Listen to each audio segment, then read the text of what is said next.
გამარჯობა, კეთილი იყოს თქვენი დაბრუნება სალომე კასრაძის პოდკასტზე.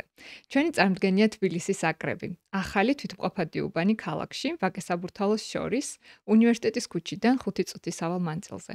ეს არის უნიკალური პროექტი, რადგან პირველად თანამედროვე თბილისის არქიტექტურის ისტორიაში მოხდა ჯერ მთლიანად უბნის დაპროექტება და მხოლოდ ამის შემდეგ შენობების იერსახის. აკრებში არის დაბალი განაშენიანება და მწვანე საფარს უკავია 85%. შენობებს კი მხოლოდ 15. თქვენ შეგიძლიათ მეტი დეტალები ნახოთ ვიდეოს ქვემოთ, სადაც მითითებულია აკრების ვებგვერდი.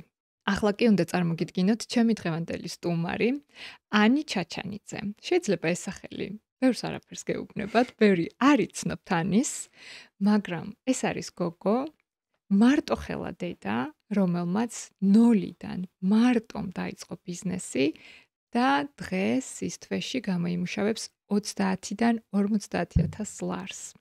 ასე რომ, გოგოებო, კარგად მოკალათდით, დაიდგით ყავა, ჩაი, თქვენთვის საყვარელი სასმელი და ჩაუჯექით ამ პოდკასტს, რადგან ანი დღეს მზად არის, რომ მოგვიყვეს მთელი მისი ცხოვრების ისტორია, ყველა ის გამოცდილება პირად ცხოვრებაში თუ კარიერაში, რაც განვლო, რაც ისწავლა და რისი გაზიარებაც უნდა დღეს ჩვენთვის. ანი, დიდი მადლობა, რომ დამთანხმდი ამ ინტერვიუზე. გამარჯობა საკო, ძალიან მიხარია აქ რო ვარ. ერთგვარი ოცნება იყო ალბათ და ასეთი შესაძლებლობისთვის დიდ მადლობას ვიხდი და მზად ვარ გაგიხსნათ საიდუმლო თუ რას როგორ ვაკეთებ. იმისთვის რომ სხვამაც შეძლოს ეს გზა განვლოს. ანის სანამ პირველ კითხვას დავუსვამ, მინდა ვთხოვო ჩვენს მაყურებელს, ტრადიციული თხოვნა მაქვს, რომ თუ მოგწონთ ჩემი პოდკასტები, გახდით ამ არხის გამომწერი, მოიწონეთ ეს ვიდეო, დააწყაბეთ მოწონების ღილაკს და დაგვიტოვეთ კომენტარი.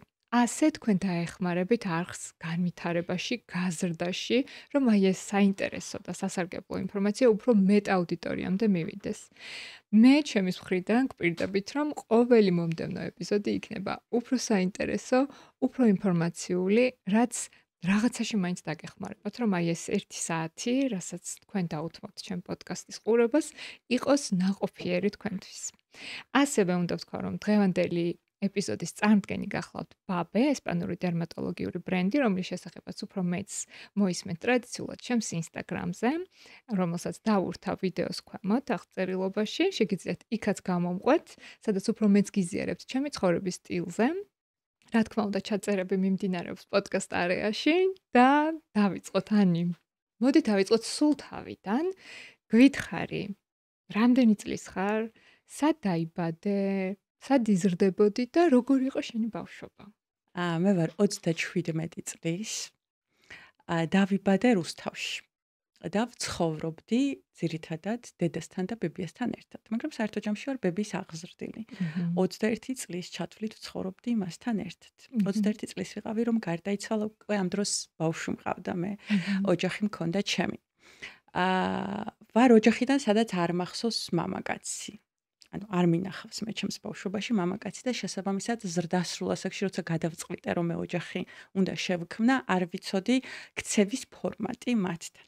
სწავლობდი ფეხდაფეხ. დედა ჩემი არის ადამიანი, რომელმაც გადადო საკუთარი ცხოვრება იმისთვის, რომ ბნელ 90-იანებში ჩემთვის უზრუნველყო უსაფრთხოება, მინიმალური ჩაცმის შესაძლებლობა და ჯანსაღი საკვები. ამის გამო მე დედას ვერ ვხედავდი. დიდი დოზით იყო სამსახურში, სადაც საიდანაც ძირითადად ღამე ბრუნდებოდა მე ამ დროს მეძინა და არ ვიცი როგორ ახერხებდა. შეიძლება ჩვენს მაყურებელს ეგონოს, რომ მე დედასთან არ მაქვს ჭიპლარი გაწყვეტილი, იმიტომ რომ ხშირად უნდა ვახსენო. ის არ იყო უბრალოდ ჩემთვის დედა, ის დღემდე არის ჩემთვის საუკეთესო მეგობარი. მე ამ ზრდასრული ასაკიდან მეც დედა ვარ, ვერ ვხვდები როგორ მოახერხა, იმიტომ რომ ხანდახან წარმომიდგენი და კითხოთ ამის სვამს, რომ ეხლა 90-იანები დაბრუნდეს, აი ცხოვრების სტილი, რა უნდა ვქნა. იმის მიუხედავად, რომ ჩემი ისტორიიდან გამომდინარე მიხვდებით, რომ ადაპტირებადი ვარ პრობლემებზე და სტრესზე, რაც გარდაუვალია თითოეულის ცხოვრებაში, მე არ ვიცი, აი ეს მინიმალური საბაზისო სამყოფი როცა არ აქვს ადამიანს, როგორ მართავს ამ უკმარისობის სტრესს. თან ქმრის გარეშე. ქმრის გარეშე. შენ არ იცნობ მამას? მე არ ვიცნობ მამას. თავიდანვე, რაც ჩემი შეგნებული პატარა მშობლობიდან მახსოვს ჩემი ცხოვრება, ჯერ ვცხოვრობდით ცალკე. შემდგომ ჩემ ოჯახში მოხდა ისეთი არეულობა, სადაც ბიძა, ჩემი დედა, ჩემი ძმა, მის მეუღლეს გაშორდა ბავშვი, პირველი შვილი ამ ოჯახისთვის წაიყვანეს და ბებია ჩემი სტრესის ქვეშ რომ დარჩა, რომ შვილი აღარ ყავდა გვერდზე მის სახლში, მე ჩავანაცვლე ჩემი ბიძაშვილი, ესე ვთქვათ, და შევუმსუბუქე ბებია ჩემს სტრესში, შევუმსუბუქა დედამ. ანუ ცალკე ვიცხოვრეთ 2-3 წელი, მაგრამ კარგად მახსოვს ის ეპიზოდები და რატომ მახსოვს, მაგასაც გაგიზიარებთ. დედა ჩემი არ არის განათლებით ფსიქოლოგი, დედა ჩემს ჰქონდა საშუალო და საბაზისო განათლება, ანუ უმაღლესი არ ჰქონდა დამთავრებული. მაგრამ იყო ძალიან კარგი ფსიქოლოგი, იმიტომ რომ ცხოვრება ასწავლიდა, ანუ იცოდა ცხოვრებისგან როგორ ესწავლა. იმ დროისთვის, როდესაც იყო ჩვენი ასაკის დაახლოებით იყო საბჭოთა პერიოდი ფაქტიურად აი ამ პერიოდზე მაქვს საუბარი, სადაც ადამიანები ცხოვრობდნენ მარწუხებში და სტანდარტებში, სადაც რაღაცა ქცევებით უნდა გეცხოვრა იმისთვის, რომ ყოფილიყავი მისაღები და დედა ჩემი იყო ამ ყველაფრის საწინააღმდეგო მხარე და იყო მიუღებელი თითქმის ყველასთვის, განსაკუთრებით ოჯახის წევრებისთვის და მეზობლებისთვის. რის გამოც იზრდებოდა დიდი დოზით მიუღებლობაში, იმიტომ რომ აქცევდნენ მარწუხებში, ასე ჩაიცვი, ასე მოიქეცი, ასე არ შეიძლება, ელასტიკი არ შეიძლება, წითელი პომადა არ შეიძლება და ჩემი მამას ეწინააღმდეგებოდა ძალიან დიდი დოზით. ანუ რაღაც თავის იდეოლოგია ჰქონდა, თავის სამყარო და იმ დავარქმევთ ამათ რომ ჩემთვის ის ცხოვრება ტოქსიკური ამ გადმოსახედიდან, მისთვისაც ტოქსიკური იყო. არ უნდოდა რომ გავეზარდე იმ რეალობაში, სადაც კარგი გოგოს როლი უნდა მოირგო იმისთვის, რომ იყო ვიღაცის მისაღები. და ამას როგორ ახერხებდა იმ რეალობაში არ ვიცი, იმიტომ რომ ჩვენ რა საზოგადოებაში არ უნდა მოვხვდეთ, დიდწილად ხვდებით ზეგავლენის ქვეშ და ძალიან რთულია იმ არწუხებიდან თავის დაღწევა. დღეს ამას ებრძვის ძალიან ბევრი. ბევრმა არც იცის რომ ამაში ცხოვრობს რეალურად. ანუ შენ არ ხარ კარგი გოგო? არა, მე არ ვარ კარგი გოგო. მე კარგი გოგო ვარ მხოლოდ საკუთარი თავისთვის. ვიღაცისთვის ეს დიდი დოზით ეგოიზმია, მაგრამ ამ ჩემი კარგი გოგობით არავინ არ ზიანდება, არავინ არ დაზიანებულა. მე თუ ვიცი ჩემი საზღვრები და მე თუ ვიცი იქ ვთქვა არა, სადაც მე უნდა ვთქვა არა და მე ამას ან გული მიგრძნობს, ან ვიცი, ან ასე მინდა უბრალოდ და სხვა მაგალითად სტუმრად მოვალ, მე ვეუბნები არა, არ მცალია. უბრალოდ არ მინდა რომ სტუმრად მოვიდეს და ის თუ გაბრაზდა, ეს ჩემ პრობლემა. ამ სიბრაზით თვითონ უნდა იცხოვროს და თვითონ უნდა გამკლავდეს. ესე იგი შენ იზრდებოდი მამის გარეშე და ფაქტობრივად დედის გარეშეც, იმიტომ რომ ის მთელ დღეს ატარებდა სამსახურში. როგორი იყო შენი ცხოვრება? რა პროფესია აირჩიე, სად ჩააბარე, ესენი მოგვიყევი? 7 ბავშვობა მქონდა, იმიტომ რომ თურმე იმ ჩემს ბავშვობაში დედა ჩემი, ბებია ჩემს ძალიან ამენეჯმენტებდა, იმიტომ რომ ბებია ჩემი არის რუსი, ძალიან ცივი, ქალის გაზდან დიდი ბებია მყავდა რუსი.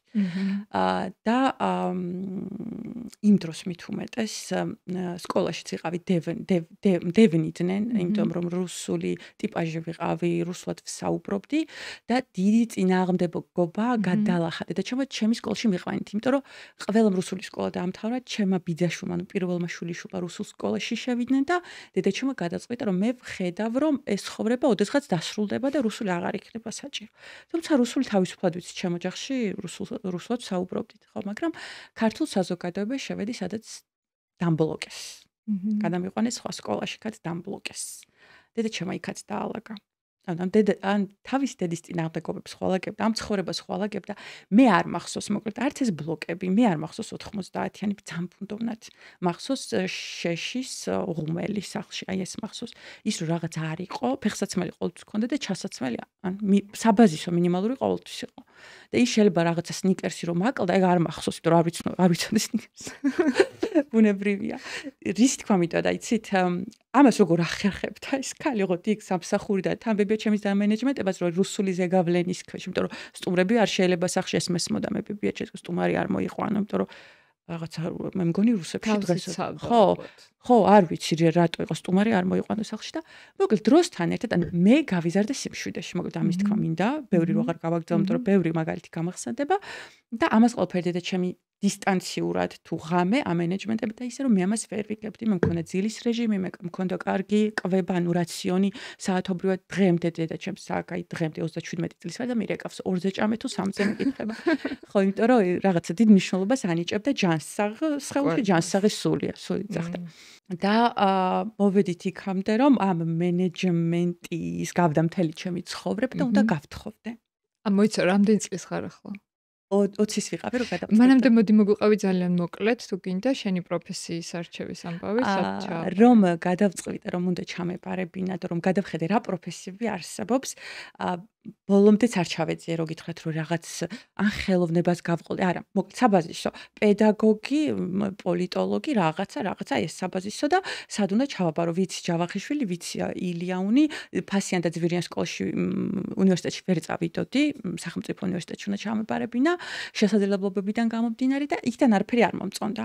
ვერსად ვერ ვხედავდი ჩემ თავს და ავიღე შუა სადღაც უცხოენები, იმიტომ რომ მაგ ვიცი ხო გერმანულ სკოლაში ვსწავლობდი, სკოლის პარალელურად კოლეჯი დავამთავრე ინგლისურად, ინგლისურს კარგად ვფლობ და კიდე რაღაცა ერთენას დავიმატებ, სადღაც გამომადგება. ოღონდ რომ მივდივარ უნივერსიტეტში აღარ მომწონს. მივდივარ უნივერსიტეტში და რა არ მოგწონდა? გრძნობდი რომ აქ 4 წელი ვერ ვივლიდ, იმიტომ რომ ძალიან ბევრი დროის ხარჯვა იყო. არ მომეწონა, გეტყვით რა ამ განაპირობა ჩემი არ მოწონება. 7 ნოემბერი იყო ახალი მომხდარი და ძალიან დიდი დოზით იყო პირველ კურსზე, ის წელი იყო ზუსტად, ძალიან ბევრი ინფორმაცია იყო და მე ვიყავი აპოლიტიკური, ძალიან აპოლიტიკური. იმ დროისთვის კარგი იყო, ცუდი იყო, არ ვიცი, აპოლიტიკური ვიყავი, არ ვიცოდი არაფერი. ტელევიზორს მე არასდროს არ ვუყურებ, არასდროს არ მეყურებია მე ახალი ამბებისთვის. და ვიყავი სრულ ვაკუუმში, იმიტომ რომ ვსწავლობდი და სწავლას ვიცახი სკოლის პარალელურად სულ სადღაც დავდიოდი, აი ყველა ღია კარში შევდიოდი, ყველა ცეკვის წრეზე, სპორტ, ყველგან დავდიოდი. ეს შენი სურვილი იყო? ჩემი სურვილი იყო, კი. ყველაფერსაც ვერ მიგმაყოფილებდა დედა, საქსაფონზე მინდოდა სიარული, დაკვრა მინდოდა და უნდა მეყიდა ეს მუსიკალური მოწყობილობა, საკმაოდ ძვირი ღირდა და სადღაც უარს მეუბნებოდნენ მოკლედ. და რომ მივედი დამხდა ეს ამდენი პოლიტიკა და დავიკარგე. ვერ ვიპოვე ჩემი ადგილი, იმიტომ რომ ძალიან დიდი სტრესი იყო და ძალიან დიდი გაურკვევლობა ჩემთვის. რომ ჩავაბარე, მაშინ მყავდა 4 ან 5 მოსწავლე. აქედან 2 იყო აბიტურიენტი ინგლისურში, დანარჩენი იყვნენ პატარა კლასიდან რუსულში და მათემატიკაში. და პლუს დავიწყე მუშაობა მაკდონალდში. ძალიან დაკავებული ვიყავი და პოლიტიკაზე სალაპარაკოთ, ლექციებზე არ მეცალა და ძალიან ამიცრუვდა გული. მე მოვიდა დრო რომ შენ უნდა გათხოვდე. ესე იგი ესე იყო ოჯახში, ანუ გადაწყდა ესე თუ როგორ არა, არავინ არ იყო მზად, ვაპირებდი ამერიკაში წასასვლელად სასწავლებლად, კი. აღარ მახსოვს ორგანიზაცია აბაშიძეზე დავდიოდი, გამოცდებს ვაბარებდი, 7 გამავალი ეტაპი იყო, აქედან 3 უკვე გავლილი მქონდა წარმატებით, ოღონდ ეს ეტაპები რთულდებოდა, ვემზადებოდი, ჩართული ვიყავი და ამ ჩემი სტუდენტებით, მოსწავლებით აქეთ მაკდონალდსი, იმიტომ რომ CV-ში არ მინდა წყვეტა, სულ მინდა რაც სკოლა დავამთავრე, მაკდონალდსი იყო ჩემთვის მესამე სამსახური იმ დროისთვის. სკოლა როგორც კი დავამთავრე, სამუშაოდ წავედი იმ ზაფხულსვე. და არავინ რო არ ელის, ანუ ისეთი აქტიური ვიყავი, რომ აი ხო იყო არის ოჯახში ხუმრობით საუბარი, აი არავინ არ მოგი, აი ჭურჭელს არ ეცხავ შენს მერე ყრი და არ მოგიყვანს, აი რაც სოლად ვუკრძალავდი საერთოდ ამ ტერმინების გამოყენებას და ერთი დღე ამოვდივარ, გავიცანია ჩემი ყოფილი მეუღლე და აი რაღაც ერთ გადავწყვიტე. დეტალებში აღარ ჩავალ, მოკლედ ჩემს გადაწყვეტილებაში ქონია ზეგავლენა ბებიამ. აქ უფრო მეტად ვიდრე დედა, იმიტომ რომ დედა მეუბნებოდა რა არის ოჯახი, რა არის პასუხისმგებლობა, რა არის შვილი, თოთო ბავშვი, მე რო იზრდება, რამხელა პასუხისმგებლობა აქვს და უფრო ბებიამ იმოქმედა, იმიტომ რომ კაი ბიჭია, არსვავს არ ეწევა. მე მეუბნება და სადღა იპოვი ეგეც და აი მე ბედია, ვიცოდი. ამე ბედს ხელიდან არ გავუშვებ. დავანებე თავი ამ ამერიკაში წასვლის იდეასაც და დიდწილად ჩემი აქტიურობით, მოკლედ მე მქონდა დაკეტილი ბინა, გადავედით. ჩემი აქტიურობით გადავედით. ანუ შენი ინიციატივა იყო ოჯახის შექმნა? ჩემი ინიციატივით. რაღაც პატარა ანაბარი მქონდა, გამოვიტანე, გავიქეცი ვაგზალზე მახსოვს, ბაზრობაზე ვიყიდეთ ცოცხი რაღაც. ოღონდ ყველა იცინის ჩემს გარშემო და მე ამას არც ვაქცევ ყურადღებას, იმიტომ რომ მე უკვე ძალიან შემდგარი ვარ და უკვე ჩემი გეგმები, ბიზნესები ოჯახურ ცხოვრებაში დაგეგმილი მაქვს. ანუ ამ დროს შენ შემოსავალი გაქვს შენი? ამ დროს შემოსავალი მაქვს. კი. გახსოვს რამდენი იყო? მაკდონალდში მქონდა საათში 2 ლარით და 30 თეთრი თუ რაღაც ესეთი, ხო, ძალიან ცოტა. და მალევე წამოვედი მაკდონალდსიდან, მოკლედ რის თქმა მინდა, რა თქმა უნდა 20 წლის ასაკში სხვანაირად ქმნი ოჯახს და 30 და 40 წლის ასაკში მით უმეტეს. მე მეგონა რომ გათვლილი მქონდა მომავალი, მაგრამ გათვლასთან ახლოსაც არ იყო. იმიტომ რომ მაშინ ისიც არ ვიცოდი რომ ადამიანი რომ გაიცნო, შეიძლება მთელი ცხოვრება არ გიყოს. ცოტა უხეშად ჟღერს, მაგრამ პირველი ქორწინება არის შოკისთვის, მეორე შიკისთვის, ყველა და არ არის ნათქვამი და შეიძლება არ არის აუცილებელი ყველა მეს გამოცადოს და გამოიაროს, მაგრამ მე ეს გამოვიარე. მეორე ქორწინებამდე ჯერ არ მივსულა, მაგრამ პირველი შოკი ნამდვილად იყო. იმედ გაცრუებების გუდა. მოკლედ რაში გაგიცრობდა იმედი? არ იყო ჩემი ყოფილი მეუღლე, არ იყო გაზრდილი, ანუ ინფანტილური იყო. კი, ეხლა ამ გადმოსახედიდან 20 წლისებს რო უყურებ, ნამდვილად პატარები არიან, მაგრამ ჩვენ იმ დროს ხარ გვეგონა ჩემი თავი პატარა როცა გადავწყვიტეთ და პასუხისგებლობების ნაწილში დიდი პრობლემა იყო. თავის არიდება, თავის არ ვიცი, გამართლება და ჯერ კიდევ 20 წლის წინ ეხლა ხო მიუღებელია ჩემთვის თავის მართლება არ არსებობს და მაშინ მით უმეტეს როცა ბავშვი გაჩნდა, ხომ საერთოდ.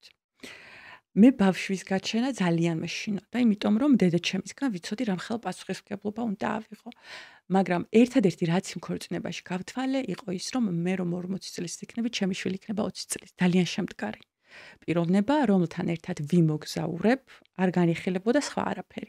სულ რომ დაიქცეს დედამიწა და 90-იანების ორჯერ უარესი პერიოდი დადგეს, მე ამას მაინც გავაკეთებ. მაგრამ უფრო დამამშვიდა, თორე ის რომ მე ჩემ მეგობრებს უყურებდი, მაშინ სოციალური ქსელები და რა იყო, Facebook-ი ახალი შემოსული იყო 2009 წელს გიყვებით. ის რომ ჩემ მეგობრები ერთობოდნენ და არაფერს არ ტოვებდნენ არც ერთ დაბადების დღეს, არც ერთ წვეულებას და მე ძალიან ტირალა ბავშვთან ერთად 24 საათის და სტრესისგან უკვე მომცვიოდა და დამიჭკნა კანი, გავხდა და 20 წლის გავდი, უკვე 40 წლის და აი ეს სტრესი პლუს უპასუხისმგებლო პარტნიორი, რომელსაც ჰქონდა ძალიან ბევრი პრობლემა და მივხვდი რომ მე ამას ვერ მოვერევი. გადავწყვიტე რომ მე ჩემი თავი ამოვწურე. 2 წელიწად ნახევარი ვიყავით ერთად ქორწინებაში. მე ჩემი თავი ამოვწურე. ესე იგი შენი ინიციატივა იყო ოჯახის შექმნა და შენივე ინიციატივით დაიშალეთ. და დარჩი ბავშვთან ერთად მარტო. ქუჩაში.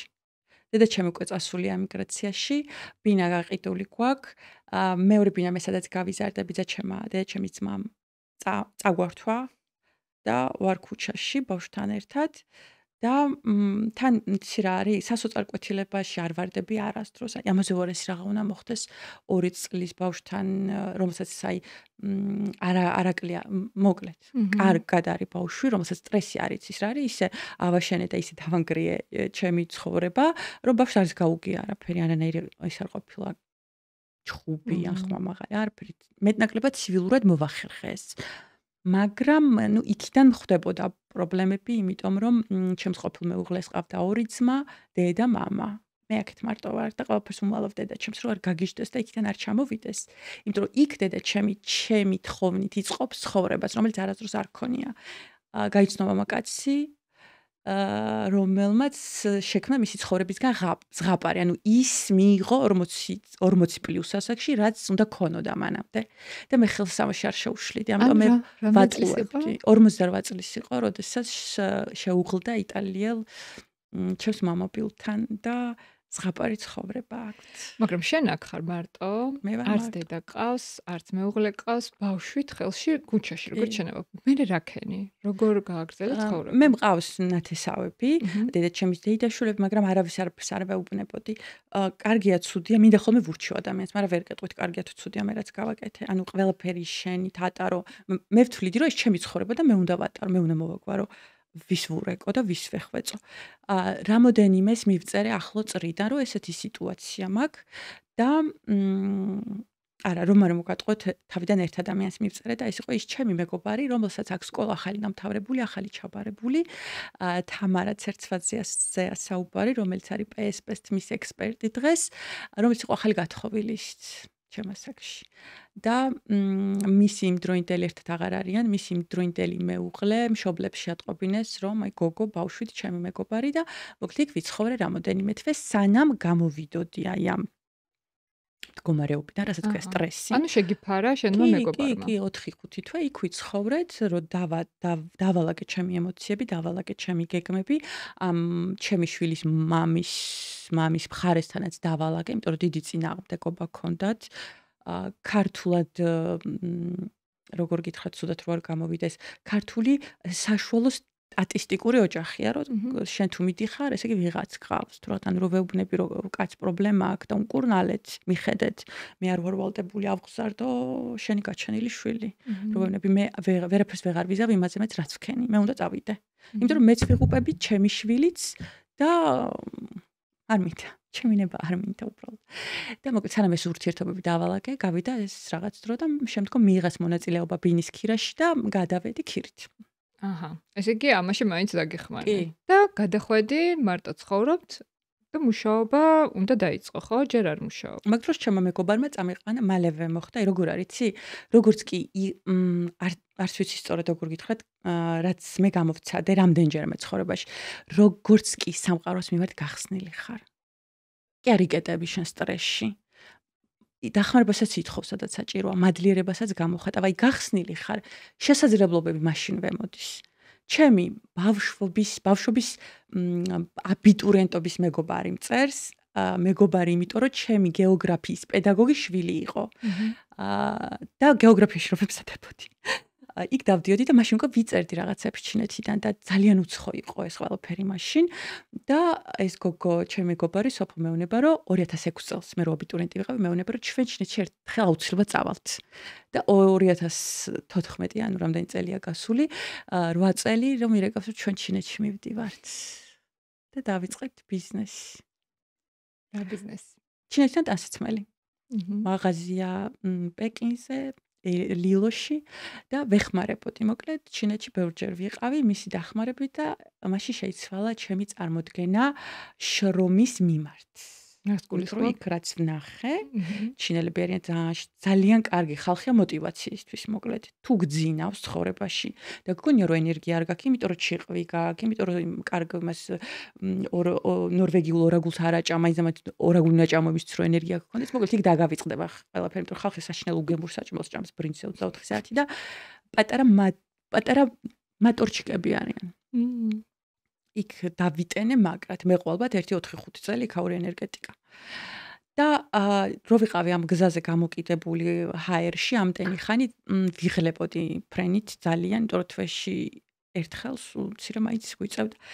იყო პატარა, კი, იყო პატარა ჩემი შვილი და დავიწყე სხვა სამსახურის ძებნა, უფრო სტაბილური რომ ეს ბავშვი სკოლაში მივე, ყურადღება უნდა და ასევე ქუჩაში ვიცნობ ქალბატონს, ჩემი სიყვარული დირექტორი, ქალბატონი მაია თვალიაშვილი, რომელსაც მივყავარ სასტუმროში სამუშაოდ მარკეტინგის მენეჯერად. ოღონდ ეს ხდება მართლა, ეს ღმერთის ანაბარად, რაღაც გაშლილი რო გაქვს ხელები და ღია რო ხარ. მინდა სასტუმროში მუშაობა იმ პერიოდში ვაგზავნი სივებს რედისონში, ვაგაგუნებ კარებში, არავინ არ პასუხობს.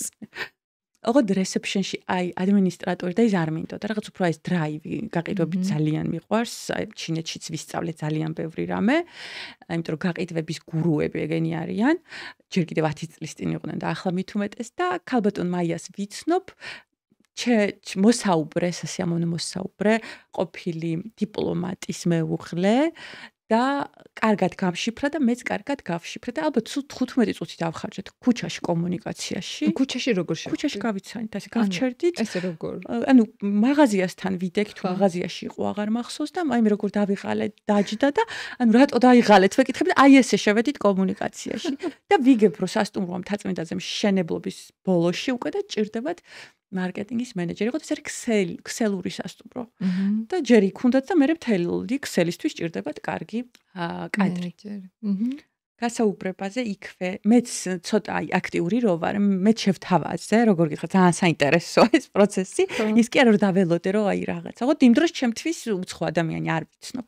მივდივარ გასაუბრებაზე და ვრჩები. გასაუბრება გრძელდება 3 საათი. რომელი გასაუბრება გრძელდება 3 საათი. ანუ ის იყო კომუნიკაციის კულტურის ზენიტი. ის სამსახური, რაც ქალბატონ მაიასთან გავიარე, იყო ჩემთვის ცხოვრების უნივერსიტეტი, იმდენი რამე მასწავლა. თვითონაც ერთი შვილი ყავს და მოკლედ დიდი გამოცდილება ცხოვრებაში. შეგიძლია რამდენი რამე ჩამოთვალო, რამდენიმე რა გასწავლა, აი რაცაც დღემდე იყენებს. მაიამ მასწავლა საკუთარი საზღვრების დაცვა ძალიან კარგად. ვიცოდი, მაგრამ სადღაც სუსტი იყო ეს ჩემის. ანუ ვერ ვიგებდი, რომ ვაწყენი, რომ წინდათ რაღაცებს ადამიანებს, რომ წინდათ. მეგონა რომ ჩემი ბრალი იყო. აი ეს თვითმარქვია სინდრომი მქონდა დიდი დოზით ძალიან, რომ მე თვითონ ჩემი ბრალია, მე ვარ დამნაშავე და ეს მომიხსნა. ქცევებში როდესაც ამხელა კომპანიაში მუშაობ, სადაც სტუმარ მასპინძლობაზეა საუბარი, სულ სტუმრები, სულ სადღაც დელეგაციები, სულ რაღაც ღონისძიებები, გამოფენა, ჯაზ მუსიკა.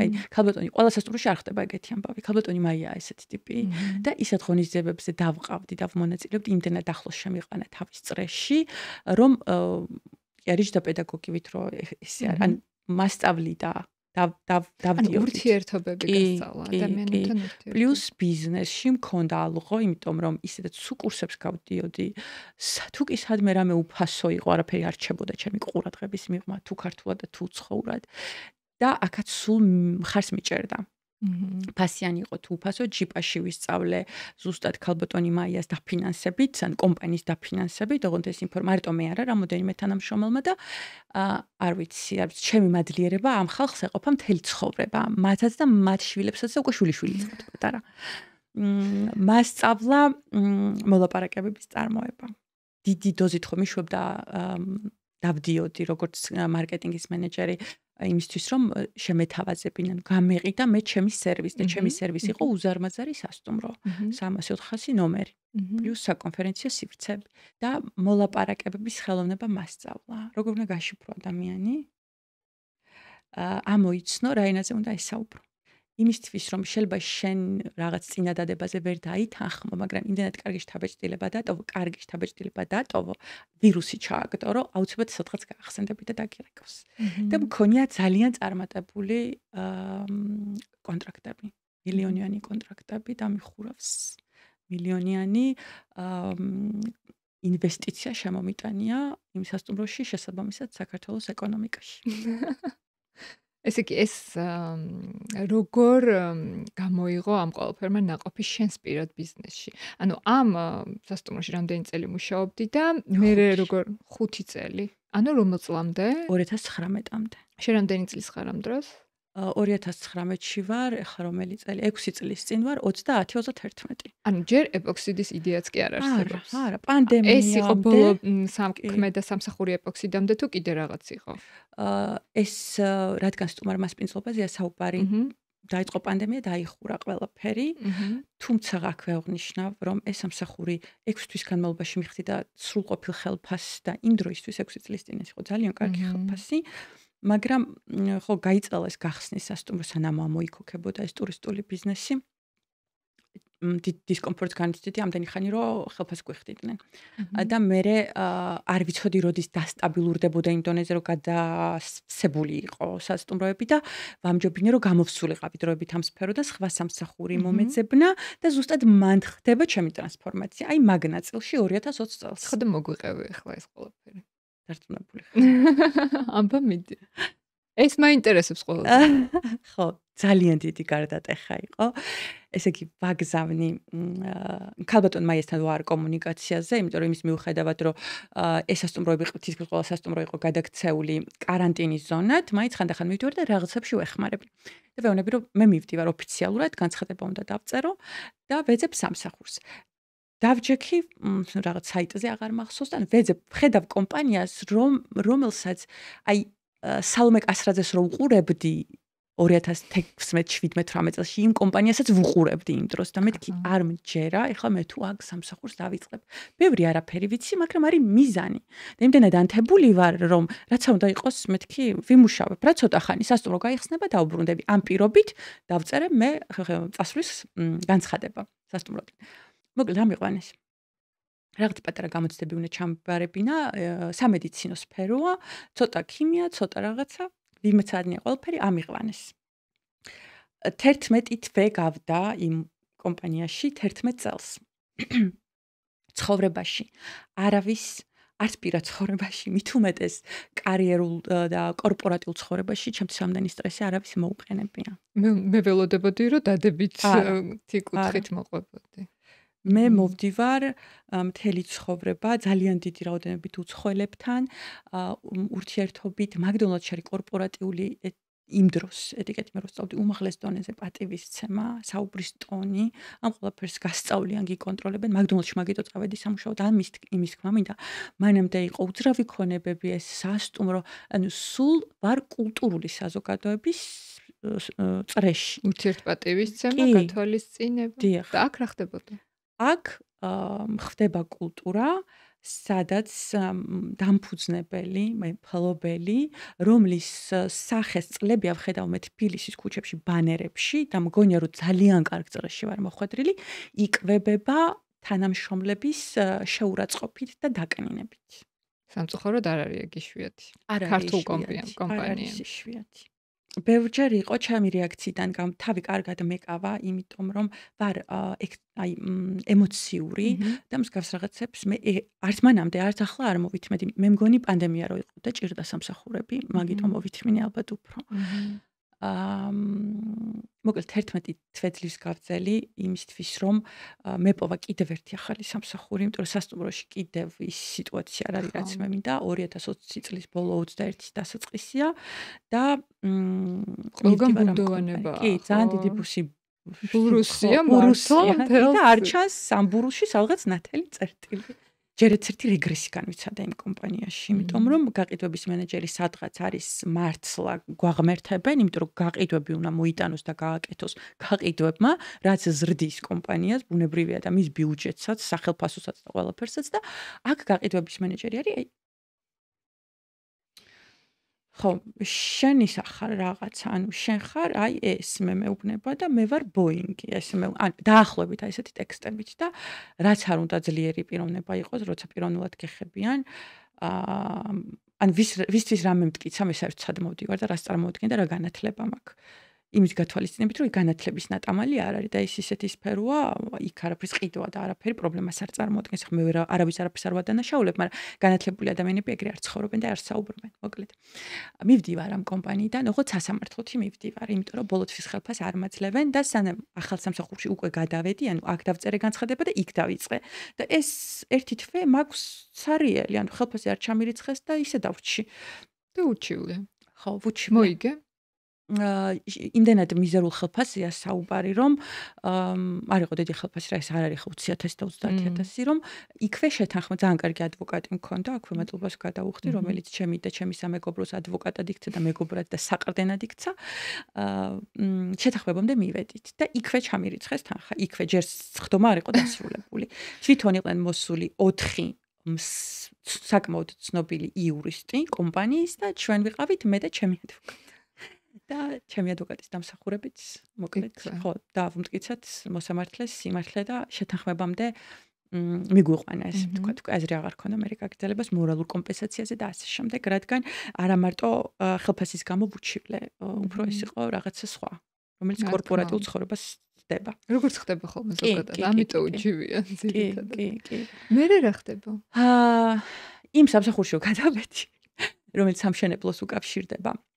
იქაც ძალით ვიმუშავე 1 წელი, რომ მაინც ყოველი შემთხვევისთვის ჩემთვის CV-ს ქონდა ყოველთვის დიდი მნიშვნელობა, იმიტომ რომ ძალიან ბევრი კომპანია მაქვს გამოცვლილი და ზუსტად აი ამ ჩემი 1 წლიანი მრავალფეროვანი გამოცდილების გამო არასდროს არ მიჭირდა სამსახურის მოძებნა, ესე ვთქვათ. ანუ ის განათლება რომელიც უცხოენები გასაგებია, მაგრამ ამხელა გამოცდილება რო გაქვს, ამხელა გუნდებში და სხვადასხვა პოზიციაზე მუშაობის, მით უმეტეს მოკლედ არასდროს არ მიჭირდა კარგი სამსახურის ძებნა.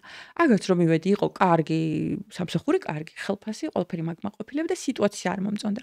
1 წელი გავჩერდი ძალით და ეხლა ჩავშლი აქ 1 წელი რატო გავჩერდი, ეს იყო CV-ში წყვეტა არ მქონდა, იმიტომ რომ არ ვიცოდი მე ჩემს ბიზნესს, რომელიც იმ ტოქსიკური კომპანიიდან ამგაში გადმოსვლის დროს გაჩნდა იდეა და მე ამ წელს გამოვიყენებ იმისთვის რომ ხელფასი ჩამერიცხოს რომ სესხი ავიღო და პლუს რომ რამე არ გამომივიდეს წყვეტა არ მექნება CV-ში მეთქი და 1 წელი 11 თვე იქ ნუ რაღა არის 1 თვე იყო დარჩენილი წლამდე რომელიც ვერ მივიტანე და აქედაც 1 წელი უკვე 2021 წლის დასაწყისი პანდემია ხო პანდემია და ვფიქრობ აი იმ ტოქსიკური სამსახურიდან ის ხალხი რომელიც დამხვდა რომელსაც აგერ ბანერზე უყურებდა ყველას რა ვიცი უყვარს თუ თენდობა რეალურად ადამიანებთან რა შეუძლია მე ვხვდები რომ ჩემი ძალიან კარგი გამოცდილების მიუხედავად აი ძალიან კარგი გამოცდილება რომ აქ მენეჯმენტში დირექტორში საზოგადოება სადაც არის ინტელექტი დიდი დოზით აი ამ ერთმა იმდენად გადაუსვა ხაზი ყველაფერს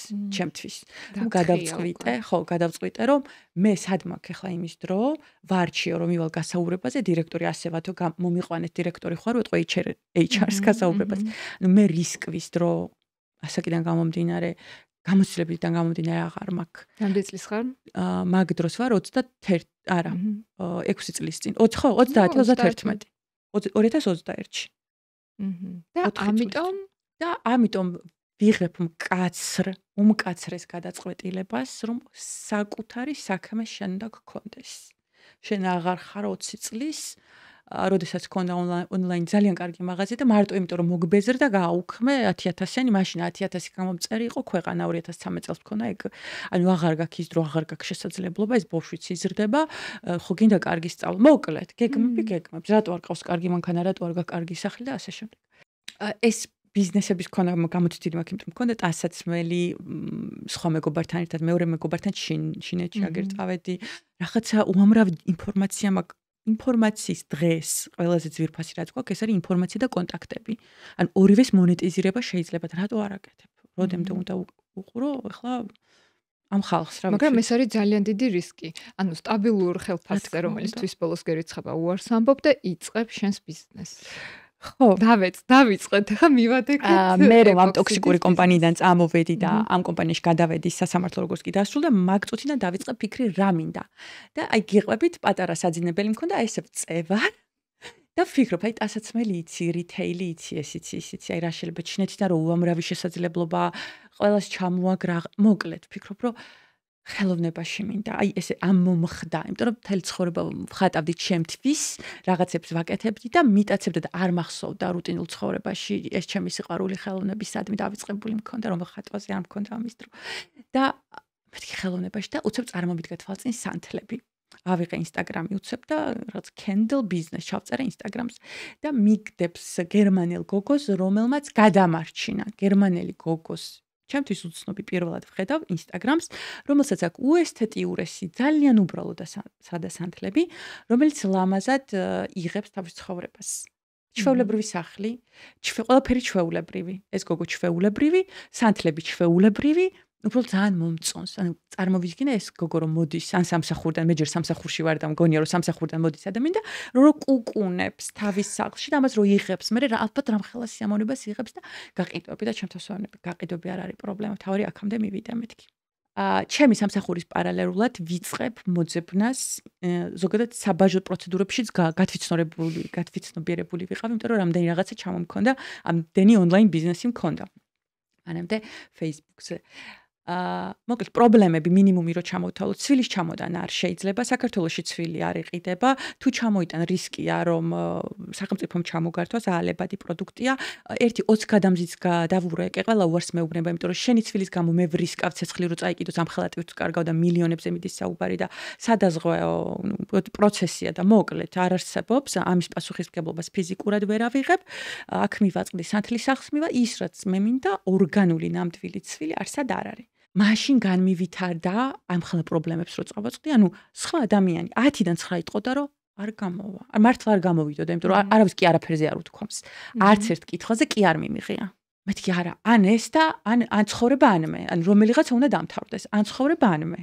არ არსებობს მეთქი, სულ რომ დამჭირდეს ვალების აღება და რომ გაიხსნება ეს ჩინეთი და იქ წასვლა, მე ამ ცვილს მაინც ჩამოვიდან და 2-3 კილოზე კი არ არის საუბარი.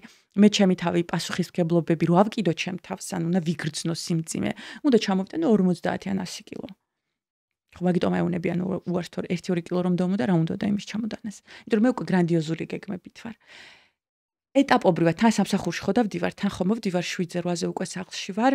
ვიტავ კომუნიკაციას ყველასთან, Facebook-ს ვაუქმებ, Instagram-დან, პირადი Instagram-დან, საიდან შენ გიყურებდი, ყველას unfollow მივეცი, აი ქართველ ინფლუენსერებს, აი ვიქტორია სეკრეტის მოდელებს, ანუ ესენი არაფერს არ მაძლევენ, მივხვდი. რომ მე დროს კარგა, ყველას unfollow მივეცი, ყველა აპლიკაცია წავშალე, ავიღე ბლოკნოტი, კალამი და დინამიკი მუსიკით, დამამშვიდებელი მუსიკით და ყოველ ღამე რომ მოვდიოდი, მე ვწერდი. ალბათ 1-3 თვე. თან წერდი და თან ვრეკავდი, რომ გამერკვია ეს ყველაფერი.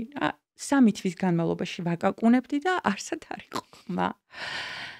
და ბოლოს ერთი კაცის ნახვა მომიწია, გაახაროს ღმერთმა, აი შეგხვდები მეთქი, იმიტომ რომ გამოვუყეტინი, შევაწუხე ამ კაცს, თან არ ბლოკავდა ასო კომუნიკაცია იყო, რომელიღაცა გადამზიდის მენეჯერი თუ რაღაც. ჩემ თავზე ვიღებ მეთქი. აი რა გარანტიაც გინდა? ჩაგიდებ მეთქი რომ არა ალდება, ანუ მე ჩინელებთან ისე დავალაგებ, ამას ისე შეფუთავენ, რომ სახმელეთო გზით ჩამოაკ ხალხს, ხო გვაქვს ფუტკრის სახლი თუ რაღაც გვაქვს, სხვა ცვილია ეს, მაგრამ ხო შემოდის საინდა რაღაც ჩვენ არ ვაწარმოებთ. მოკლედ ეს დაიწყო ჩემი გზა და როგორც კი მაშინ Facebook-ზე ვიყავი აქტიური, დღეს Facebook-ი არ მაქვს არც ერთ ნაწილში, არც ბიზნესი, არც პირადი. ანუ ის 50 კილოგრამი ჩამოვიტანე. ანუ შენ სანთლებით დაიწყე? მე სანთლებით დავიწყე. ოღონდ ამაში მიდის დრო, ქვეყანა დრო და მალევე ვიგებ, რომ ანუ სანთელი რა არის თვითღირებულება, რამდენი უნდა მარჟა, რამდენს მოიტანს, ანუ 3 თვეში რამდენი მექნება, 6 თვეში რამდენი, დიდი ვერაფერი სანთლებით, დიდი ვერაფერი. საქართველოს ძალიან პატარაა, საერთაშორისო გაყიდვებზე რომ გავიდე, ადრე ამაზე ფიქრი ჯერ არ ხები, არ ვიცოდი სადმა გავყიდო საერთაშორისოზე, მე ტრანსპორტირება ეს ცვილი ისეთია, დნება ტემპერატურაზე, საერთაშორისო არის შარი. იმიტომ რომ იქ თუ ხო ცუდი ჩავიდა ფული აუნაზღაურო და ვფიქრობ რა შემოვიტანო კიდევ თამაში, რაც მოუხდება ამ იმას და ნია მოდის და მეუბნება ამას განვიხილავ 7 წლის ბავშვთან, იმიტომ რომ ნიანი ქვია ჩემ ბრენდს, ნია და ანი. და ბავშვი ყველაფერი იცოდა. ნიასთვისაც მაგ ნათქვამი და ჩემი ვიწრო წრისთვის, სადაც მუშაობდი იქ, რომ ანუ მე დავდებ სახელს მეუბნებ. მე დავდებ, მალე ყველა გამიცნობთ იმ კომპანიით. რაც ვიდა გითხრათ მნიშვნელოვანი, რამაც დიდ ზემოქმედება მოახდინა ჩემს мотиваციაზე არის ბეჭედი. ან ბრენდინგის ნაწილში რაღაცა მინდოდა მქონოდა, სანამ შევასხავდი ფრთებს აი ამ ყველაფერს და გარკვევის პროცესში ვიყავი, დავამზადებინე ბეჭედი. ჩვეულებრივ ხელშეკრულებაზე რო ვარტყავენ ასეთ ბეჭედს, ყველაზე დიდი ზომა და ნიანი ეწერა. Google-ში შევედი, პირველივე კომპანიას მივწერე, ფული ჩაურიცხე 70 ლარი, გადავურიცხე მომიტანეს 2 დღეში და სადაც მივდიოდი, ეს ჩანთაში შემედოდა, ყველგან ვარტყამდი. და იმდენად ვაიმე, არ ვიცი, ეს ემოციები ენი დაღუწერელია, იმდენად ვმოტივირდებოდი, მჯეროდა. რა თქმა უნდა, შიში მქონდა და მეშინოდა, ჩავფლოდები, ჩავარდები, მაგრამ ვინ უნდა გამსაჯოს, ჯერ არც არავინ არ მიცნობს, მაგრამ დედაჩემი ამის გამკეთებელი არ არის, დედაჩემი ყველანაირად მხარს მიჭერდა, მაგრამ მეგობრებშიც არ ყვებოდი, იმიტომ რომ ნელ-ნელა დისტანცირდი ყველასთან, მინდოდა ჩემთვის მიმეღწია. მოკლედ ამ ბეჭედმა ძალიან ანუ ეს ბეჭედი იყო ერთგვარი სიმბოლო. ეს ბეჭედი ახლა კიდე ყველგან ტოვებდი, ან კედლებზე, ყველგან ლიფტში სადღაც. ვითომ არაფერი, ეს ხო ისე გავაკეთე გაუაძლებლად, მაგრამ ძალიან დიდი ბიძგი მომცა ემოციურად, რომ ხედავდი და ეს ბეჭედი სულ აქ მქონდა. ეგ იყო შენი სტიმული. კი, სტიმული არ იყო სერიოზული. კი. და ანუ შენმა შვილმა რა იდეა? ჩემმა შვილმა მითხრა, რომ დედა არსებობს ესეთი რამე ეპოქსიდიო, ეხლა ჩინეთიდან გამომიწერო და ბეჭდებს და რაღაცებს აკეთებო, მაგითო. მე მბაბე მაჩვენე ვეუბნები და რო დავინახებ, სახელი არ მახსოვდა, თორე YouTube-ში ქონა რაღაც ვიდეოები ნანახი. ოღონდ იმით თუ ბეჭდების გაკეთება შეიძლება და მე მაგიდები მქონა ნანახი. ანუ შენმა 7 წლის შვილმა მომცა ბიძგი გამოვიწერეთ ჩინეთიდან 1 კილო, ჯერ ოღონდ ტყემალზე ვზივარ, არაფერი არ ვიცი. გამოვიწერე და არ გამოვიდა. მაგრამ იმდენად აზარტული იყო. და საიდან იგრძენი და მიხვდი, რომ აი ეს ამისთვის თავი არ უნდა დაგენებები. ეს იყო, რაც იყო. აი იმ დროს ვიღავი სტრესში. ეს წარუმატებელი მცდელობები მუშაობის, ეს ამდენი ცუდი ხალხი, ეს ამდენი რეგრესი, ეს ამდენი უკვე სასწრაფოს აღარ ველოდები, იმიტომ რომ ხვდები, რომ აი იქ მე ჩემი თავი უკვე ამოვწურე. აი ხელოვნება რო ვახსენე და ეს უკვე სანთლები მით უმეტეს, რომ შევეხედა სანთლებს ვაწარმოებ და ყიდულობს ხალხი და კურიერი ვარ პირველი ერთი თვე მე დამაკ დავატარებ ამ სანთლებს სახლ და სახლ მიმაკ. აი უკვე ხვდები, რომ ეს არის ჩემი.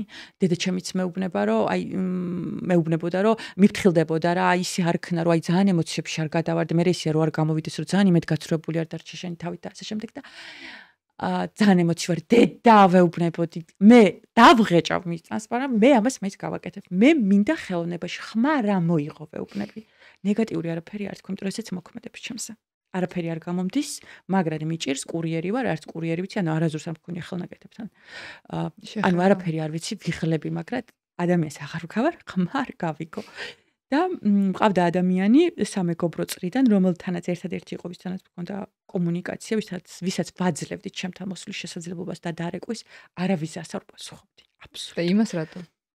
ისიც სტარტაპის იმაში იყო პროცესში და ოღონდ იმის ბიზნესი უფრო დიდი იყო და ძალიან გეგმებში ვიყავით. იმის მერე გავიდა სალომე 5 წელი და ზუსტად ისე ყველაფერი როგორც მაშინ ვიძახდით პანდემიის დროს ვიჭექით ზუსტად. იმიტომ რომ მის ბიზნესში ვარ ჩართული დღეს დიდი დოზით და ისიც ჩემს ბიზნესში ჩართულია დახმარების ნაწილში. რჩევ ამ ხარდაჭერე, იმიტომ რომ ამას ყველასთან ვერ იტყვი და ვერ მოყვები. და მოკლედ აი ეტაპობრივად მოხდა ეს გადასვლა, რომ ეს ნიამ ეპოქსიდი ჩამოვიტანე 1 კილო, რაღაცა ამ ჩემს მეგობარს ვეუბნები, რომ ესეთი ვაიმე რა მაგარი რამე, აბა YouTube-ში ჩაუჯდები ამაღამ, აუ ამით იცი რიგში გაკეთება შეიძლება, მეუნება სანათლებს, მაგრად მოხდება. ანუ სწორი მხარდაჭერა და სწორი წრე.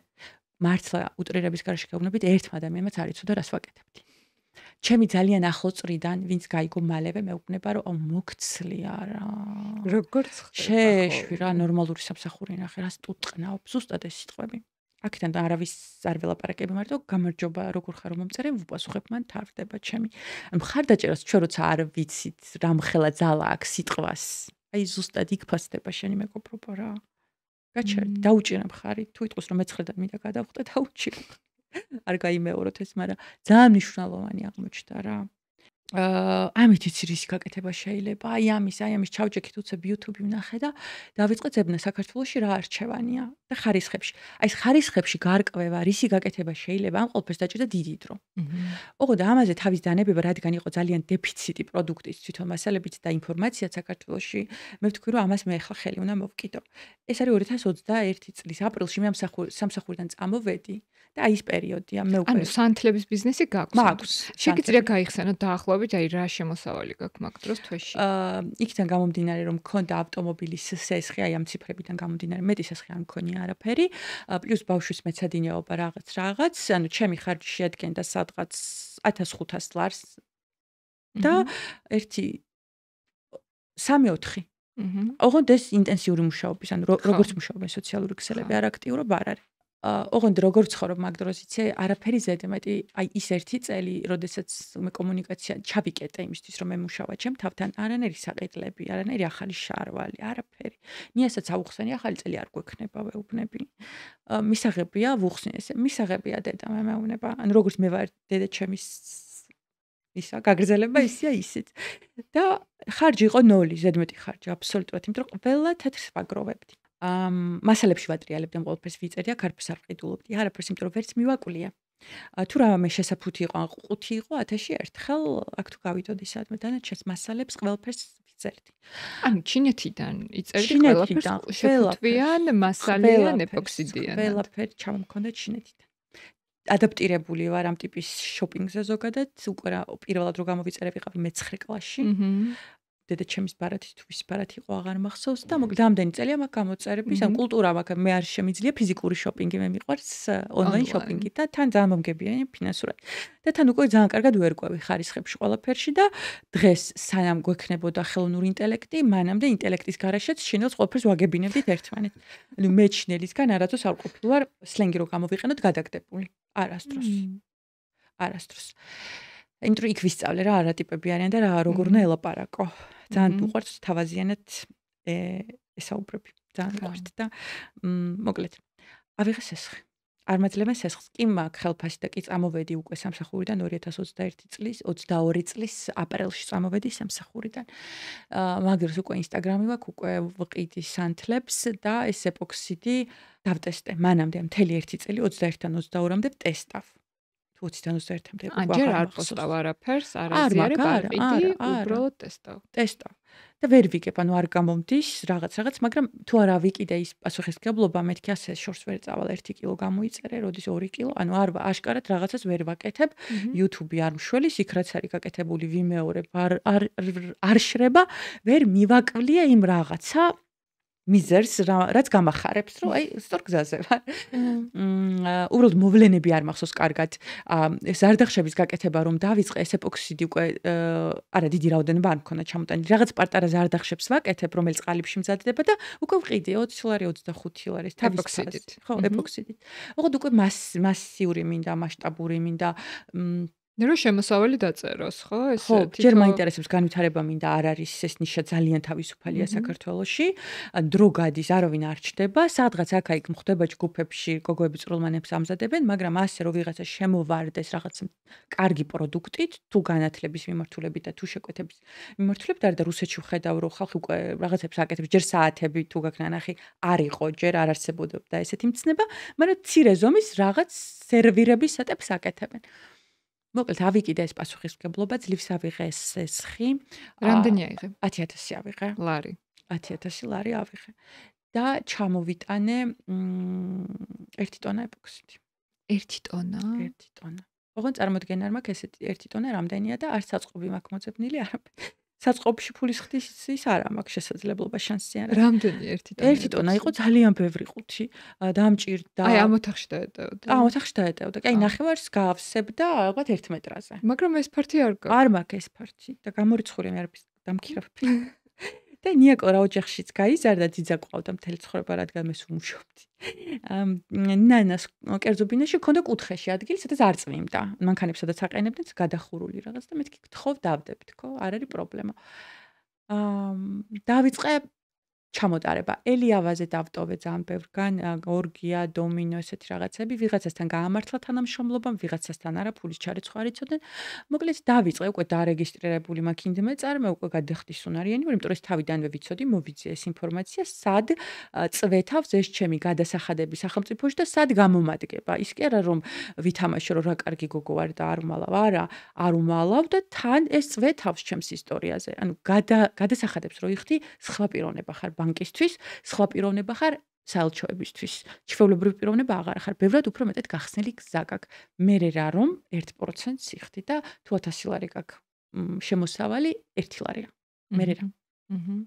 10 ლარი.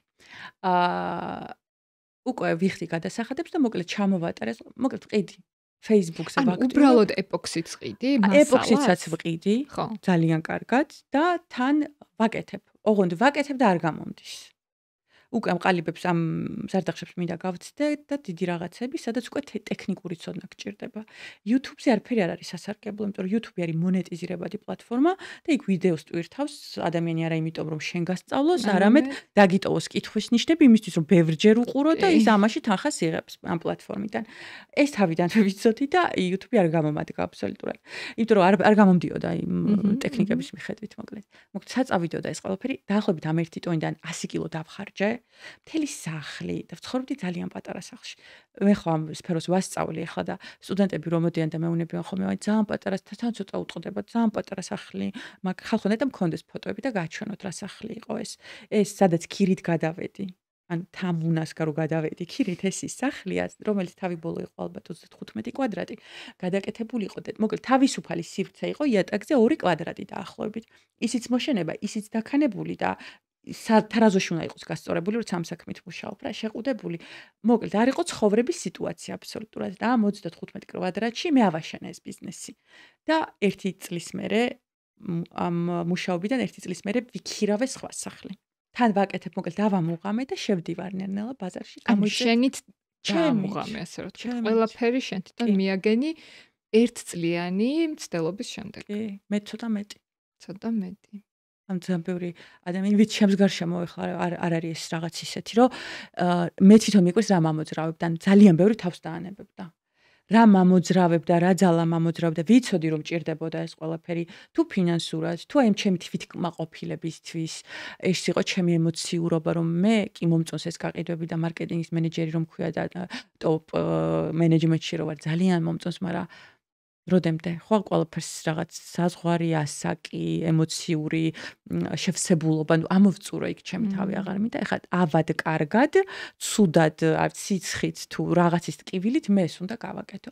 რამდენჯერ მიტირია იმ გაურკვევლობისგან, რატო არ გამოდის, რატო ვერ ჩამომაგ, რატო ის, რატო ანუ მთელი ინფორმაცია ჩემით რა ძალა მომძრობდა კიდე ერთხელ ეს არ არის საკმარისი ზუსტად ვიცი, იმიტომ რომ ამ გადმოსახედია ჩემთვისაც არ არის. ამ პერიოდში სიბრაული ქონდა შენი თავის მიმართ? არა, არასდროს, არა. არ გეცოდებოდა შენი დროს, არა. მსხვერპლი არასდროს არ ყოფილა. ვინ თუ არა მე ცხოვრება მისე ქნა რომ მამა მე არ ამყავს, თორე ვის არ უნდა პრინცესა რო იყოს. მაგრამ ამ ჩემი მდგრადი რომ უნდა გავიტანო ჩემი სურვილები აუცილებლად რადაც არ უნდა დამიჯდეს. არაფერი არ წამიგია. არაფერი არ წამიგია. ალბათ კარგი იქნებოდა პრინცესობაც. მაგრამ არ ვიცი, არ მაქვს ეგეთ ცხოვრება და არ ვიცი მოსაწყენია და ალბათ მოსაწყენია. პრინცესობა ჩემი ცხოვრება არ არის, ზუსტად ვიცი, ეხლა მით უმეტეს. მოდი მაინც ავხსნათ რა არის ეპოქსიდი ძალიან მოკლედ, ვინცთვისაც შეიძლება ვისაც პირველად ესმის ეს სიტყვა და ეს ტერმინი. ეპოქსიდი არის პოლიმერული სითხე, რომელიც შედგება ორი კომპონენტისგან და არის ორი დანიშნულების. ერთი არის საწარმო, რომელსაც იყენებენ მრეწველობაში, იატაკებით, ვიწწორებადი აუზები და ასე შემდეგ და მეორე არის საიუველირო, რომელსაც იყენებენ ინტერიერში და არის საკუთთან აბსოლუტურად თავსებადი, თუ კი არის მაღალი ხარისხის და მაღალი კონცენტრაციის. სითხე, რომლის გადაზავებისას ადაბე კომპონენტისას წარმოიქმნება ქიმიური პროცესი და იწყება მათი გადაზავებიდან პოლიმერიზაცია, ანუ შესქელება, გასქელება და ეს პროცესი მიმდინარეობს სხვადასხვა დანიშნულების არსებობს. დაახლოებით 24 საათი. მოკლედ 24 საათი გჭირდება რაღაც გააკეთო და ის 24 საათი. აი რა შეიძლება გააკეთო ეპოქსიდით? ეპოქსიდით მზადდება საიუველირო ნაწარმი. ფანტაზიის ლიმიტი არ არსებობს. აი როგორიც წარმოგიდგენიათ, ასეთი შეიძლება იყოს, რაღაც წვეთები ვითაკეთებენ, ყვავილებით, ანუ მილიონად ჩვეულებრივი ყველანაირი ხარისხის და ღირებულების სამკაული კეთდება. გიშერთან დაფშხულ გიშერთან აკეთებენ და გიშრის იმიტაციითაც ზალმეს რაღაცები კეთდება.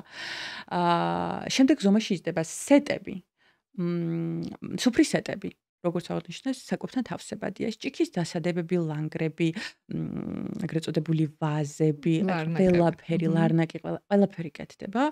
ეხლა უკვე თორე 3-4 წლის წინ არ იყო ესეთი ფუფუნება. შეზღუდულები ვიყავთ რა, უცებ განვითარდა ეს სფერო, ძალიან კარგად ვითარდება, იმიტომ რომ შემოქმედებითია. და არ უჩანს ბოლოს, სად თავდება შესაძლებლობები. შემდეგ ხესთან ერთად მზადდება როგორც საათები, მილიონერი ტექნიკა არსებობს, ასევე პანოები კედლის, განუსაზღვრად ზომის და ფორმის. ასევე ავეჯი, ყველანაირი. დღეს ხალხი ეპოქსიდით ამზადებს ავეჯის მასიურს, ბუნებრივი ყვავილებით, სულ ორია ეგეთი ადამიანი ალბათ სოფლიოში, რომელიც დიდ შრომას მოითხოვს, რომელიც ღირს არის 100.000 евро და იყიდება.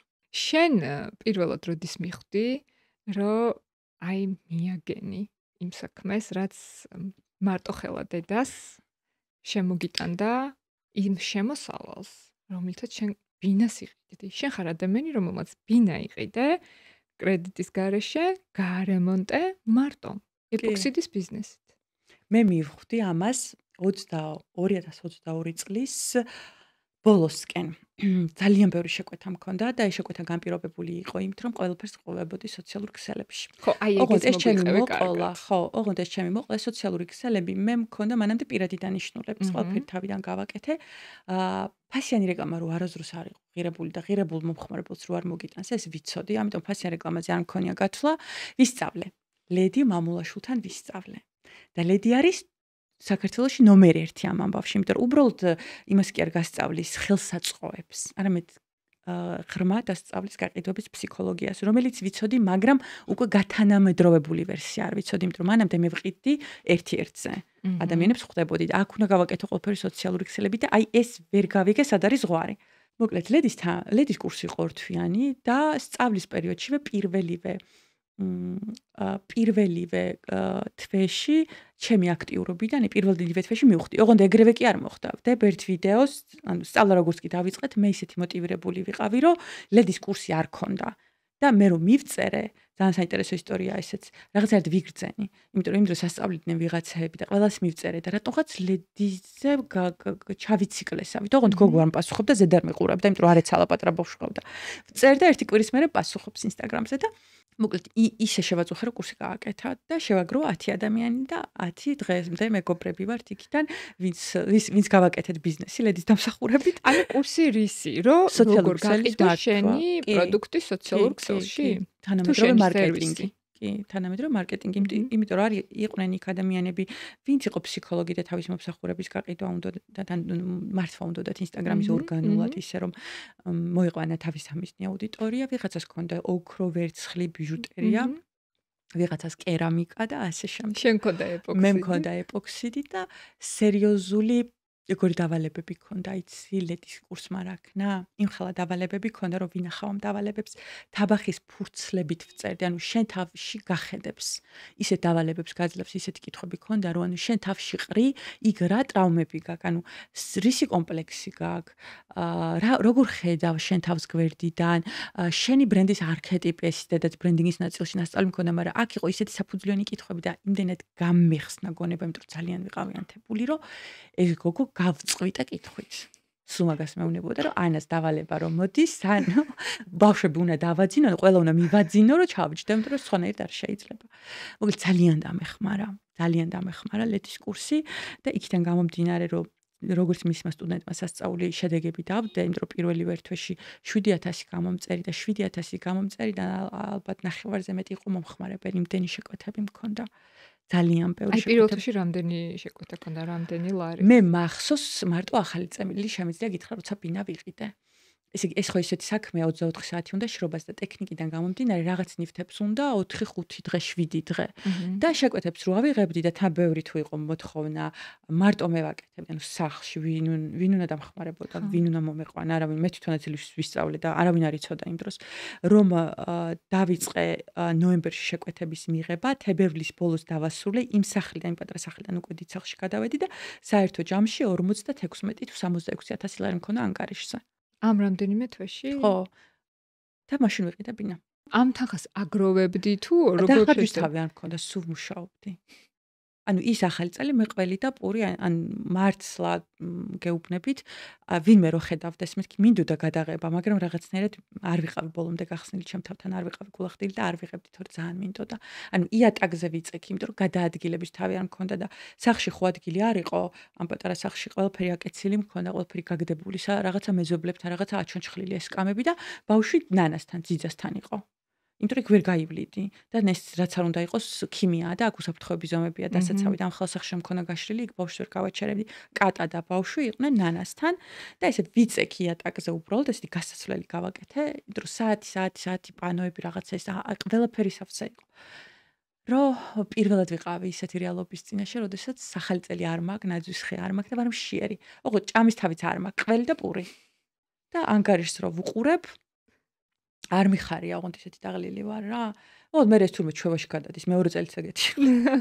ხო, ეს ზღვარი ოქროშუალედი უნდა იპოვო როგორც წესი. ესეც მაინტერესებს. ანუ შენ 4 თვეში, მაგრამ 4 თვეს უფრო შედეგი დადგა 4 თვეში, მანამდე ხო 1 წელი თუ ცოტა უფრო მეტიც ემზადებოდი და ახელოვნებდი ამ ყველაფერს ტესტავდი. შეკვეთები მქონდა დაახლოებით, აი რო ვიაქტიურებდი, დაახლოებით აქტიურობა რას ქვია, იცით?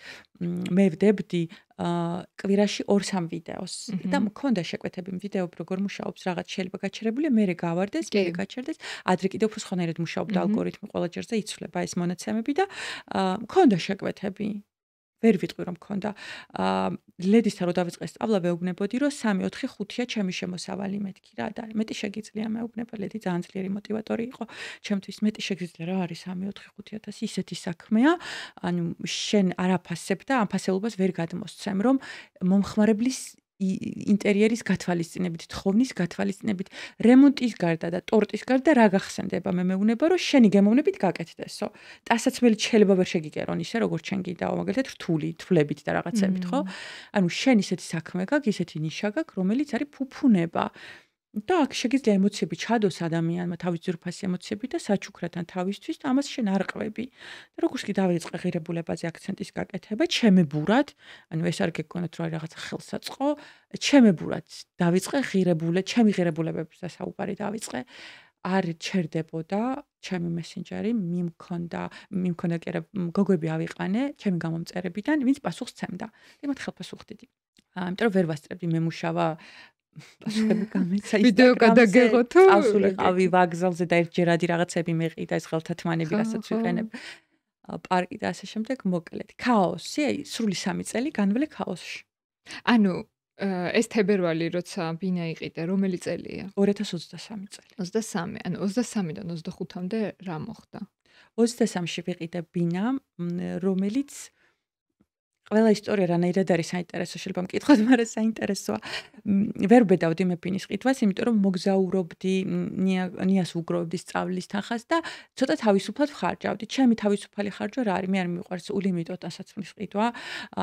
მე მიყვარს აი მეგობრებთან სადმე წახვიდე და შენ იყო ინიციატორი, ვინც მიყურებდა და ვინც იყო ჩემს გარემოცვაში, იცოდა რომ მქონდა, ან ვიღებდი ამით სიამოვნებათას, ამის თქმა მინდა. ბავშვი სადმე წაიყვანე მოგზაურობა დიდი დოზით და დიდად ამ ფულს კი ვინახავდი, მაგრამ ძალიან არ ვუფრთხილდებოდი. მე მყავს ერთი მეგობარი, ვისთანაც 2013 წელს მქონდა ბიზნესი.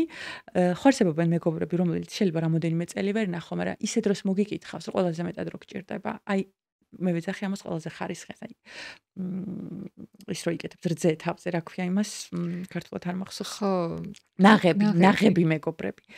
და მე ვუნება ზუსტად იმ დროს, როდესაც მაგ შესაძლებლობა რომ ბინა ვიყიდო. გახსოვსო ის ადგილი ერთხელ რო თქვიო 2013 წელს რომ აქ როდეს მსახლია შენდება აქ ვიყიდიო. ოღონდ არის იცით როგორი მიწა იყო ეს, მან ცოტა მთაზეა და თითქოს არასდროს არ ადასტურებდნენ მან კორპუსის აშენებას, რაღაც მსგავსი ისტორია.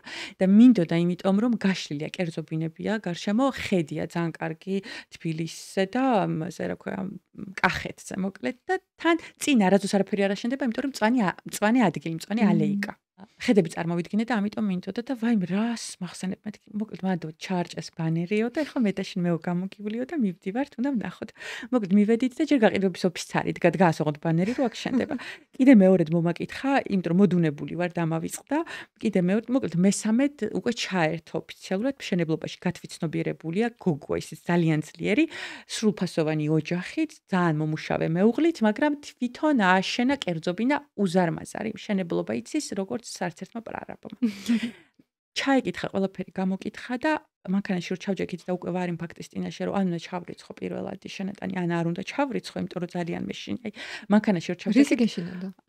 ვალდებულების არ იყო იაფი რა ცოტა დიდი ბინა მინდოდა რომელიც მე მშენებლობის პროცესში გადავცვალე და უფრო დიდი ვიყიდე რეალურად მაგრამ ეს პირველი ნაბიჯი იყო ძალიან დიდი პასუხისმგებლობა და შიში. ხო ვითომ ამისკენ მოვდიოდი მაგრამ ფაქტის წინაშე რო დავდექი აი რეფლექსურად და ესე მაკანკალებდა. ნინო მითხრა რომ სხვა გზა არ გაქვთ რაღაცას. აღარ მახსოვს ისე ცოტა ვიყიდე. მოკლედ ჩავრიცხე და 1-2 რო გადავიხადე შიდა განმოდებით ვიყიდე თავიდან. სანამ აშენდებოდა რა 23 წლიდან 24 წლის დეკემბრამდე შენდებოდა. მე რემონტი გავაკეთე დეკემბრამდე კი რა მანამდე რემონტი ვაკეთე 1 წელი და 2025 წლის თებერვალში გადავედი. 1 წელი ვაკეთებდი რემონტს, ანუ 24-ში დასრულდა. და მოკლედ 1-2 რო გადავიხადე შიდა განმოდებით 10,000 ვიხდიდი ყოველთვე. მიწაში, ჰაერში, მაშინ ვიყიდე, როცა მარტო გაყიდვების ისეთი, ანუ არ შემოყობილი იყო არაფერი არ. მოკლედ და ესე მოვედი ბინამდე.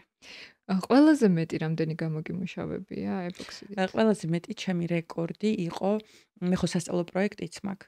სასწავლო პროექტი, შეკვეთები, კონსულტაციები, ან მარტო ამ სფეროს ვიძახი, კონსულტაციებს ვატარებდი, თუ გაყიდვების გამო მიკავშირდებოდნენ კომპანიები, თუ უშუალოდ ეპოქსიდის ნაწილში რაღაც ბევრი უფასო ინფორმაციასაც გავცემდი, მაგრამ დღემდე მიბრუნდება ძალიან ცუდად ეს ჩემი უფასო ინფორმაცია და მე მივხვდი რომ მე უფასოდ აღარ დამთავრდა. ამოიწურა ლიმიტი. ამიტომ კონსულტაციებში ვიღებდი თანხას. და აი ამ ჩემი საქმიანობით მარტო ეპოქსიდით იყო კიდევ რაღაც ის მენტორობასავით რაღაც მსგავსი ოღონდ საცდელად იყო 1-2 ჯერ. იყო 100,000 მაქსიმუმ მოკლედ. თვეში 100,000. კი. და როგორ გზნობდი თავს? დაღლილი ვიყავ. ხوارი რომ მეც ვიმუშავია 9-დან 6-მდე და საცობში რო გაიჭედები და მაგრად რო შედატვირთული დღე გქონდა შენი უფროსი ცუთხასიაძე იყო იქ რაღაცა ვიღაცამ გიყვი რა საცობში და რომ მოდიხარ მართლა დაღლილი ხარ გამოცდილი მაქვს ის დაღლა არაფერი არ არის როცა შენ თავზე მუშაობ და ხვდები რომ თავს იქი ძალა არ არის უბრალოდ ვიღაცა ზარმაცმა მოიფიქრა რომელსაც თავისი მოქმედება გაემართლებინა აი იმ რაღაც ტერმინით ხო მივხვდი რომ თავს იქი ძალა არის თან ძალიან დიდი უბრალოდ ბალანსი არ უნდა დაკარგვოთ. ან ჯანმრთელობა თუ მოგიტანს პრობლემებს, მეტი არაფერი. და შენი გამოცდილებით და შენი აზრით შესაძლებელია ადამიანმა ამდენი არ იმუშაოს, ასე არ დაიღალოს და იშოვოს? კი, რა თქმა უნდა. მაგ ეტაპზე ვარ გადასული. კი, როგორ არა. მაგრამ მაგ ეტაპზე გადახვიდოდი ეგრევე? არა. არა, რა თქმა უნდა, არა. მე მომწონს ის ფიზიკური შრომა, რასაც ვაკეთებ, სამომედ ძალიან დიდ სიამოვნებას მანიჭებს. ის რომ მე ისეთ ხელსაწყოებით ვიცი მუშაობა, რასაც ბევრი კაცი ხელს არ მოკიდებს, ხო? აი ამ ერთი ვიზუალით არ უნდა შეაფასო ადამიანები. ძალიან მომწონს. მომწონს იმიტომ, რომ აი რაღაც ძალიან დიდი ვისწავლე, რომელიც სასტუმროში მუშაობის დროს 24 საათი რომელ ტერასაზე დამჯდარიყავი და რამ სიმაღლე ქუსლი ჩამეცვა, მეტი ჩემი საფიქრალი არაფერი არ იყო, ხო? აი იმ ცხოვრებიდან ვერ წარმოვიდგენდი, მაგრამ რეალურად ფაქტის წინაშე რო დავდექი, ძალიანაც მომწონს. მასკულინური საქმე მე ძალიან გამზარდა. ის რომ სხვანაირად მაფასებენ ადამიანები, დაწყებული ძალიან შიდა წრიდან, დამთავრებული დედიდან დაწყებული და დამთავრებული სრულიად უცხო ადამიანით, ვისაც ჩემს ინსტაგრამს ვაჩვენებ და ვუყვები. ეს შეგრძნება, რასაც მაძლევს ხალხთან კომუნიკაცია, რასაც გრძნობ მე მათგან არის შეუფასებელი პროსტორად. ძალიან ღირებულია.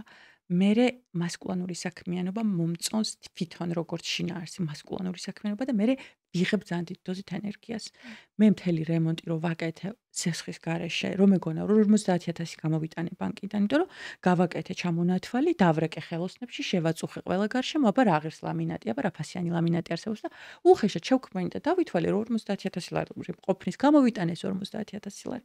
საერთო ჯამში დავხარჯე 200, ოღონდ დავეჯი არ ითვლება, ყველაფერი არ მაქვს ნაყიდი. ავეჯის დიდი ნაწილი მარტო საბაზისო სამდარელოს რაღაცები 280,000 ლარი დავხარჯე. ის შენი 50,000 ლარი გაქრა ჯერ კიდევ მილების ჩაყრის დროს და რო გადავწყვიტე რომ რაღაცა სხვა მასალით უნდა გავლეს, რომელიც მალე შრება, იმიტომ რომ მეჩქარება არიქა მალე უნდა გადავიდე. აი იქ დასრულდა 50,000 ლარი. თან ბინა გადავცვალე და გამეზარდა ფართობი იყო 70 კვადრატი, გახდა 120. და მოგიწია უფრო მეტის მუშაობა, მეტი მუშაობა, რომ აი ეს 24 საათი მუშაობდი. მე 2024 წელს ყავს ალბათ თითზე ჩამოსათრულად ნანახი. ამას არ განიცდი დღეს? არა. ის ბოშ ძალიან დამოუკიდებელია. მაკითხავდა კიდევაც შორს ცხოვრობდა, შორს არის სტუდია ერთმანეთისგან. მაკითხავდა ძალიან დამოუკიდებელი გახდა, რაც აქამდე პრობლემა იყო, რომ ჩაი გაიკეთე, ჩაი თუ გინდა მე ნუმელოდები. ძალიან დამოუკიდებელი, თან ისეთი ასაკი მოუწია 14-15 წელი რა. სულ ხაზე ვიყავით, რა თქმა უნდა, კამერით ვესაუბრებოდი. და მიხვდა, რაც მინდოდა, მიხვდა რისთვის ვაკეთებდი ან ამას. სახში არ მყავდა აყვანილი, არც ერთხელ. და რო ავიყვანე მას შემდეგ, იმიტომ დიზაინერული რემონტი გავაკეთე. ძვირი დამიჯდა, იმიტომ რომ ჭამაში მოვიდა მადა. და 50,000-ის კი არ გავაკეთე 250,000-ის რემონტი, რომ აი პირი ჩამოუვარდა ბავშვს. და მიხვდა, იმიტომ რომ შევარ და ისე მყავს გაზრდილი რა, არ გინდა არ მიალაგო, არ გინდა სკოლაში არ წახვიდე. ძალიან მეგობრები ვართ. თუ მეტყვი რატო არ გინდა გაგიგებ, თუ მატყუებ არ გაგიგებ და აი ეს რა, ძალით მოგიწევს გაკეთება და რომ შევარდა და რომ ხეხავს ამ სახს დღემდე, ხო მოტივაცია აქვს, რომ შენ არ ქნა მე ვიზავ და მოკლედ, ანუ ვარაფერს არ ვნანობ. შენ ბევრ გოგოს იცნობ თბილისში, ვისაც შეუძლია აი ასე 100,000 გამოიმუშაოს თვეში. ოღონდ გულისხმობ ისეთ გოგოს, რომელსაც არც მამა ეხმარება, არც ქმარი და არავინ, რა თქმა უნდა, შენ როგორი მაგალითიც ხარ? მე ჩემი წრიდან მყავს რამოდენიმე კი. სხვა საქმეში. სხვა საქმეში კი, ამ საქმეში. რა არის, ანუ ამის საიდუმლო? ამხელა თახებზე რო გახვიდე, უნდა იყოს ძალიან დისციპლინირებულს რას ვიძახეთ, შეიძლება ყოველდღე 5 საათზე ვერ ადგე და ამჯერა მე მაგის რომ აღწევს ის, ვინც 5-ზე დგება, ვერ ადგები ყოველდღე 5 საათზე. მე არ მიჭირს დილით ადგომა, თუმცა მთელი ცხოვრება პრობლემა მქონდა, როცა ვიცოდი რომ ძალით უნდა ავდგე, მე არ მახსოვს სამსახურში სრულად გამოვცხადებული იყავი, იმიტომ რომ ვიცი რომ მარწუხებში ვარ და 10-ზე მეწყება, ყოველთვის ვერაზოს ვერ მივდიოდი დროულად, მაგრამ ეხლა ჩემი საქმე მაქვს, ანუ მე გავაგრძელებ, ძილ სიტყვაზე ვიცი რომ ხვალ დატვირთული დღე მაქვს და თუ 5-ზე არ ავდექი და 6-ზე არ ავდექი, ვერ მოვასწრებ ამდენ საქმეს, სახლი დასალაგებელი, ეს ყველაფერი მოსაწესრიგებელი, თმას 1 საათი უნდა, იმას 5 საათი და ასე შემდეგ. როცა ვიცი რომ შემიძლია მოვდუნდე სტუდენტები მყავს შეკვეთები რაღაცა, შემიძლია თავისუფლება მივცე 11-12-მდე ვიძინო იშვიათად, მაგრამ მაინც დისციპლინა იმის რომ აი ჯერ პირველში გეგმებით უნდა იცხოვრო, როცა გაგეგმა, გაგ შენი დისციპლინა. შენ წყვიტავ, შენ 5-ზე ადგები და ყველაფერს ასწრებ, თუ შენ არ ადგები 5-ზე 11-მდე იცინებ და შენ ახევარს ვერ მოასწრებ. შემდგომ დიდი დოზით საკუთარი საზღვრების დაცვა. ყველაფერი არის ჩვენს გარშემო იმისთვის, რომ შენ დრო წაკართოს. მეგობარი დაგირეკავს, როგორია ახლა დაგირეკოს ახლა მეგობარმა და უყავაზე ისეთი რამე ხო, მაგრამ ეგეც ხო ბედნიერება ამ ცხოვრებაში. იცი რა, საზღვარია აქ ყველაფერს.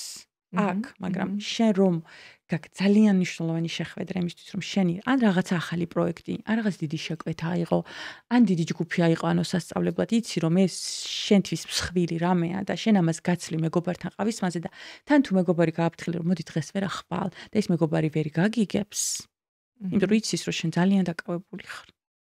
აი მანდარი და მაგ ესეთ შემთხვევა ძალიან ბევრი. ხო, მე ვფიქრობ, რომ პრიორიტეტები. აი რაღაც ცხოვრების ამ ეტაპზე ეს არის ჩემი პრიორიტეტი. აი მაგალითად, ჩემი პრიორიტეტი აი ესე რომ ღამეები ვათენო მუშაობაში ვერასდროს ვერ იქნება. მე არ ვარ ეგ ტიპაჟი და მე დამანგრია მაგრამ ხო მეც არ მეკონა სალომე მაგრამ მე მომიწია შარშან იმდენი ფული მჭირდებოდა ანუ მე იმდენ შეკვეთას თვეში ნარდი და ჭადრაკი არის ძალიან მოთხოვნადი და ახალ წელს არ გულისხმობ აი ზოგადად სხვა თვენების მიერი 20 30 40 ნარდი და ძალიან შრომატევადია რა ვიცი საათი აღვინ ითვლით ანუ გადაღების თავიც არ მქონდა და რო გამოვდივარ რილსებში და ვყვები რომ აი მე საათებით ამ თვეში გამოვიმუშავე სიტყვაზე რაღაც 20000 ხო გასაგებია რომ ეს ჰეითიც და დაუჯერებლობაც და უნდობლობაც ახლა დიდი დოზით იქნება მაგრამ არავის არ ჭერა როგორც მივხვდი კომენტარებით არავის არ სჯერა არ არის დაუჯერებელი რა შესაძლებელია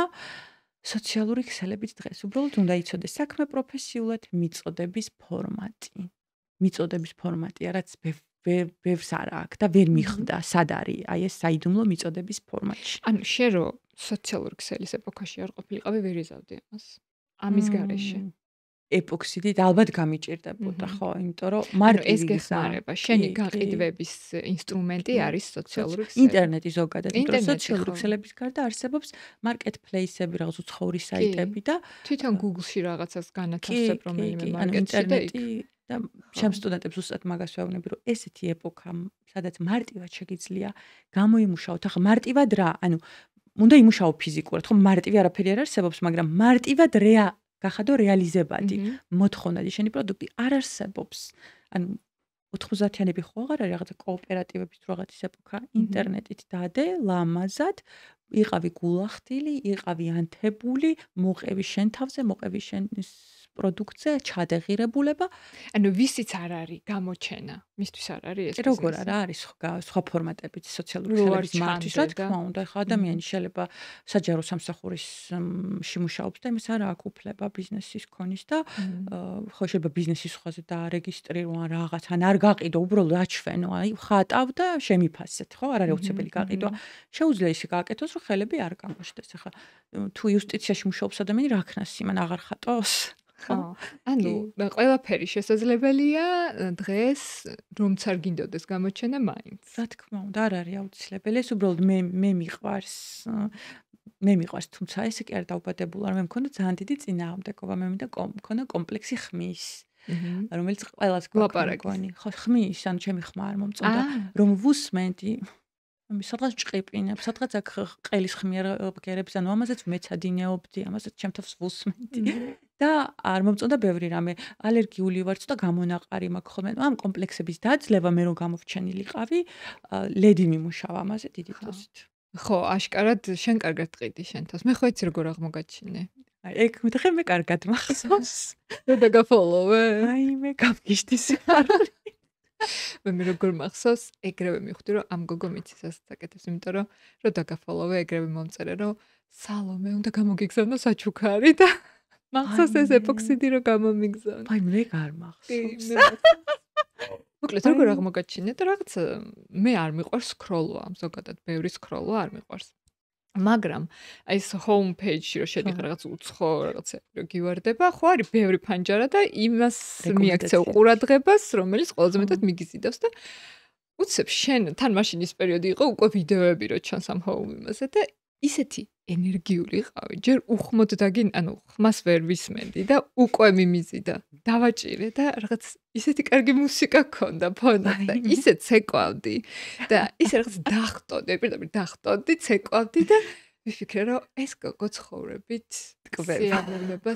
აი ცხოვრებით ტკბება თან მაგარი გაყიდვებია, იმიტომ რომ კარგად შეუძლია ყურადღების მოზიდვა.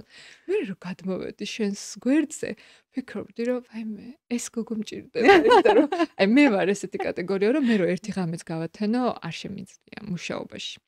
ზოგადად ამ ხელა დატვირთვას ანუ ასე ვერ ცხოვრებას ვერ გადავდებ, ასე რომ ვთქვათ. ჩემთვის ცხოვრების სიამოვნება, რა თქმა უნდა, საქმიანობაა. ამის გარეშე მე ვერ წარმომიდგენია.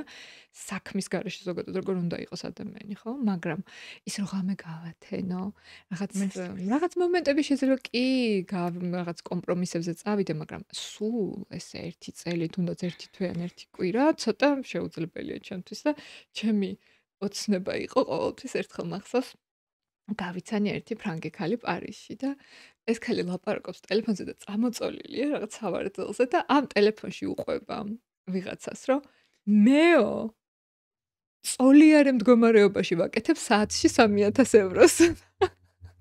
მივხვდი რომ აი ეგ ცხოვრება მინდა. აი ეგ მინდა.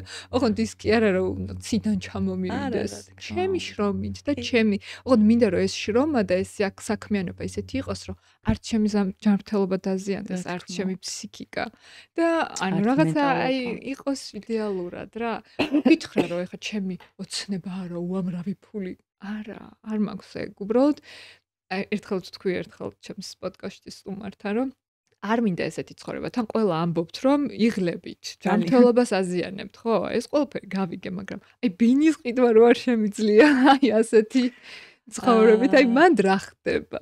იც რა ეს ამხელა შრომა მანამდე ხო ჩაიდო იმისთვის რომ ეს ბინა გამეკეთებ მეყიდა მე ხო იყო ჩადებული რომ ჭამაში მოვიდა მადა და ის რემონტი კი არა თურმე ისმინდა და ეს ეპოქა ხო დამთავრდება ოდესღაც ხო დღესაც მაინც წუწუნებ ჩემს აუდიტორიასთან რომ სადღაც არ მინდა ამ სიტყვის გამო მაინც დაღლილი ვარ იმის მიუხედავად რომ ფსიქოლოგიური ის გავიარე ვორქშოპი რო თავი და ტრავმები მე მკურნალა და ცოტა გამოვსწრება იმიტომ რომ ცოტა რუტინაში შევედი და სტრესში შევედი და ანუ ოდესღაც დამთავრდება რა ან ესო 3-4 წელი არ იყო ცუდი, ბევრი რამე ვისწავლე, იყო დამღლელი, სამაგიეროდ პროდუქტიული, მაგრამ სულ ასე არ იქნება მთელი ცხოვრება, რა თქმა უნდა, ამდენს ვერ გავათენებ, რამდენიც მე შარშან ვათენე და ყოველდღე 3-4-ზე მოვდიოდი დილით სახლში და 7-ზე უკვე გარეთ ვიყავი.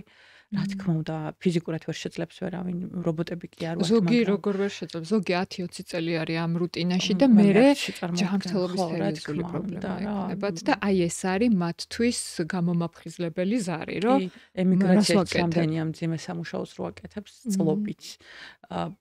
პრინციპში ხო რაღაცა უნდა იპოვო რა, აი რას ვიძახი, იცი რა არის მთავარი რომ დღეს ბევრს კიდევ არ შეჯერა.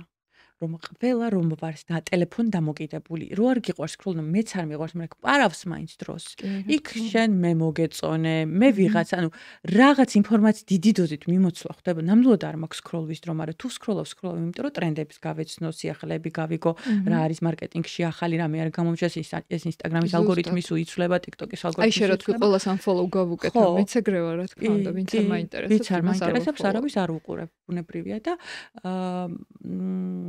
დღეს ფულსი შოვი თანამედროვე ცოდნიდან დღეს ხაზვა აღარ ისწავლება სკოლებში და რაღაც უნდა ისწავლო ხაზვის მასწავლებელი რაღაცა უნდა გახდე ხო ინჟინერია შეიძლება ისწავლო რომ ინჟინერია სულ აქტუალურია და მაღალანაზღაურებადია ამდენი დიზაინი შემოქმედებას რომ თავი დავანებოთ შეიძლება ყველა ხატვა გონიათ მაინც ეპოქსიდი და ხატვასთან საერთოდ არაფერ შუაში არ არის უბრალოდ ხატვა არის სასიამოვნო ბონუსი ამ სფეროსთვის არ გინდა ხელოვნება და ეპოქსიდი სულ ვიძახი ჩემს ინსტაგრამზე უმრავლესობა არის ის ვინც არ აინტერესებს ეპოქსიდი ჩემს გამომწერებში ანუ რთულად მეძლევა გამომწერების მოგროვება იმიტომ რომ ეპოქსიდი არ უნდა ყველას და ბუნებრივი ხე სუმფარით სირბილი ხო აი მე მაგალითად ხა მე ვერ წარმომიდგენია ჩემი თავი ეპოქსიდის კეთებაში მაგრამ ჩემთვის შენ ხარ ძალიან საინტერესო კი ბატონო მე ზოგადად მრავალფეროვნება მიყვარს აი ყველანაირ ადამიანს ვუყურებ აი ყველანაირს ოღონდ რაღაცით უნდა მიმიზიდოს რაღაცა უნდა მომცეს მოტივაცია ან რაღაცა ცოდნა თავის მოვლა იქნება თვის მოვლა იქნება ხო აი უბრალოდ სულ მოგზაურობები სულ ანბოქსინგები აი ეს სტილი ვერ თუ იქ რაღაცას არ ვიღებ და დასვენება არ შემიძლია მე სოციალური ქსელებით, თუმცა სალომე მინდა გითხრა რომ ისვენებს უმრავლესობა. ანუ სოციალურ ქსელში ვინც დიდ დროით ვინც არის ჩვენი მომხმარებლები, ესე ვთქვათ, პოტენციური, ისინი შემოდიან დასასვენებლად. იმიტომ რომ სამუშაო დღის მერე, რუტინის მერე, საცობების მერე, სტრესის მერე სკროლ არის დასვენება. და ჩემთვის სოციალური ქსელი ვერასდროს ვერ იქნება დასვენება, იმიტომ რომ ისედაც ტელეფონში ვარ და ვიღლები ამდენი მესიჯები, ამდენი შეტყობინება, მე ამდენი მონტაჟი, ამდენი ყურება, იმას რომ მონტაჟი 20-ჯერ, 200-ჯერ უყურებ, რომ სადმე რამე არ შეგეჩვეულოთ და ყველაფერი წამებში იყოს ჩასმული და მე ეს ტექსტი არ უხდება, ამას ფონტი არ უხდება და მილიონჯერ შეგიძლია გადააკეთო და კიდე სკროლვა, ხო, მართლა დაუბრმავდები. ასე მგონია ჩემ აზრებს ახმოვანებ, მაგრამ ეხლა რა უნდა გკითხო? ასეთი მაღალშემოსავლიანი ქალი რო ხარ საქართველოს რეალობაში, კაცები არ გაწუხებენ. აი მე მიყვარს ეს კითხვა.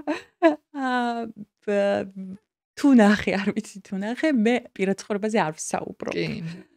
ჩემთვის არის ძალიან ბევრი რამეა, რასაც სოციალურ ქსელში არ ვაჩვენებ, იმიტომ რომ რატო ეხა გეტყვი, განა მალა რაღაცები არის ძალიან ჩემი, აი ძალიან ჩემით ვიღებ. აი მინდა რომ სიამოვნება მივიღო ის რომ არ იყოს აფიშირებული.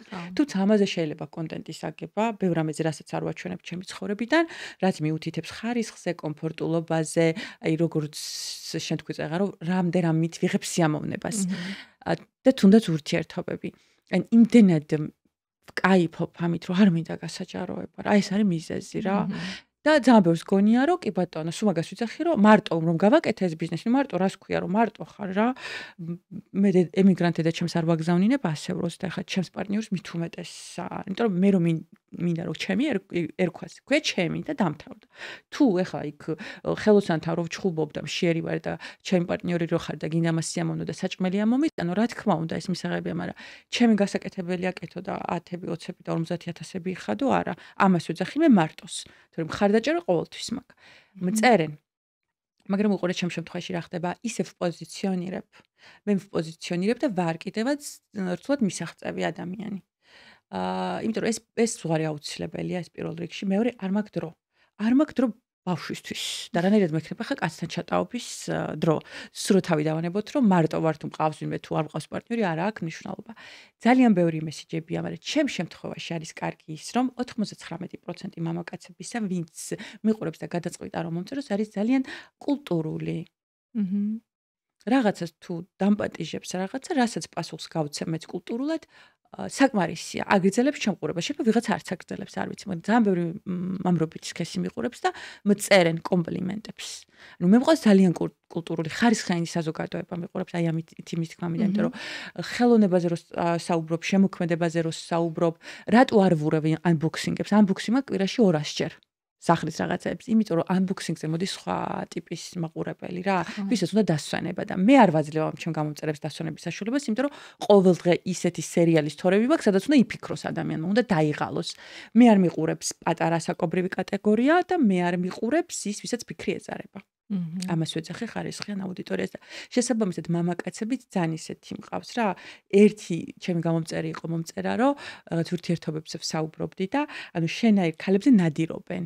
მე მგონი ბუნებრივია ვეუბნები ლამაზის და ასეთი საქმით, ანუ ყოველდღე ვერ შეხვდები ვერც საქართველოში და ვერც საზღვარგარეთ და ასე შემდეგ ესე მოაზროვნე გასაგებია და ფრთხილად იყავი.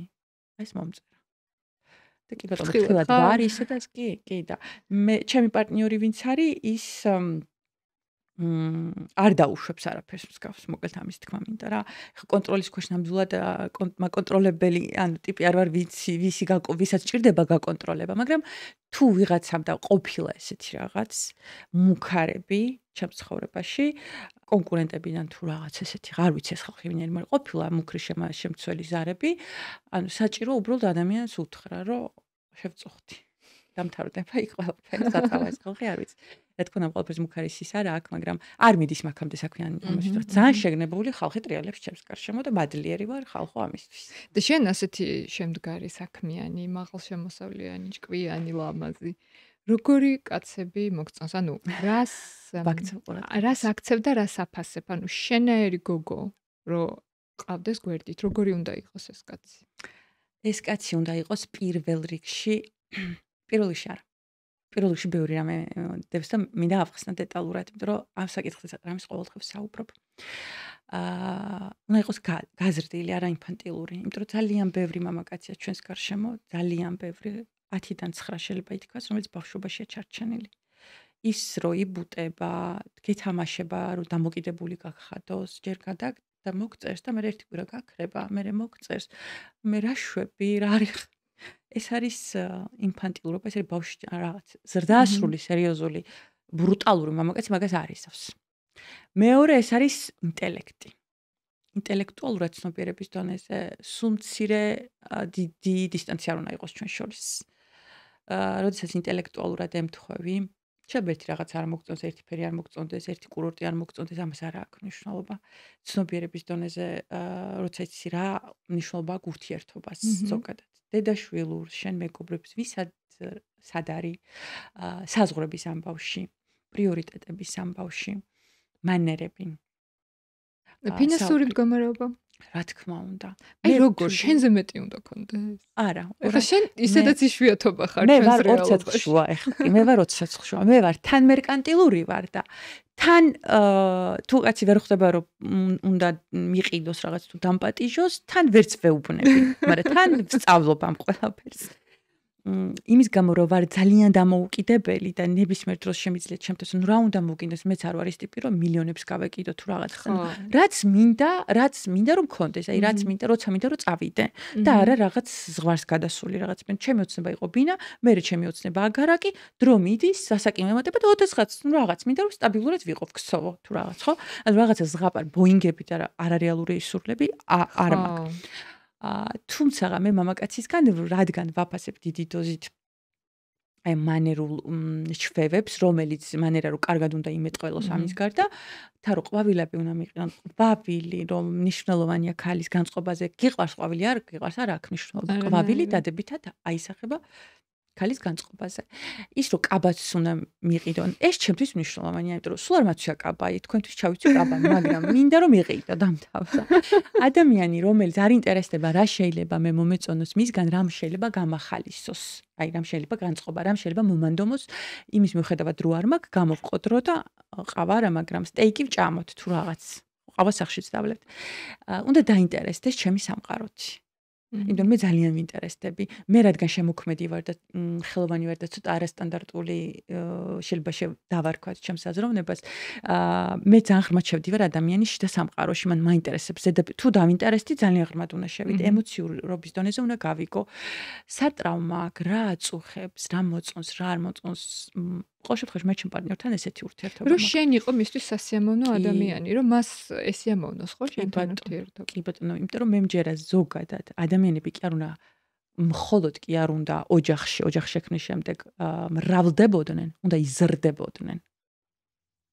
და ზუსტად ეს არის შიდა სამყაროს ცნობიდან გამომდინარე, იმიტომ მე მინდა რომ ვიცნობდე მის შიდა სამყაროს და მანაც უნდა იცოდეს და იქ მე ხვდება რომელი კაბა მინდა და სატკიდია ის კაბა რომელიც უნდა მიყიდოს სიტყვაზე, რომელიც შეიძლება ერთხელ ჩავიცო, მაგრამ უბრალოდ მიხარია რომ კიდია. ეს ემოციური და ფიზიკური კონტაქტი რომელიც იშვიათია, არის იშვიათი მართლა და არა მხოლოდ შაბლონური ურთიერთობების დონეზე. და შენ რო იყო ოჯახში მთავარი ამინდა. ფინანსურად გამომმუშავებელი ადამიანი. იმდენად არ ვიცი უკვე ესე ვუფრთხილდები ამ სიტყვას. ვინმეს რამე არ ეკონოს რო აი რაღაცა. ყველა სიტყვას რაც შეიძლება ვაზოგადებ არვა კონკრეტულად. უყურე ჯერიც ერთ იქიდან გამომდინარე რომ ჩემი საქმე დამოკიდებულია ჩემი ენერგიის რაოდენობაზე, ანუ სულ 150,000 კი არ გამოვიმუშავებ. ზაფხულში 3 თვე ისე იყო mental breakdown-ი მქონდა და თითით ანუ დანაზოგით ვიცხოვრე, არაფერი არ გამიკეთებია.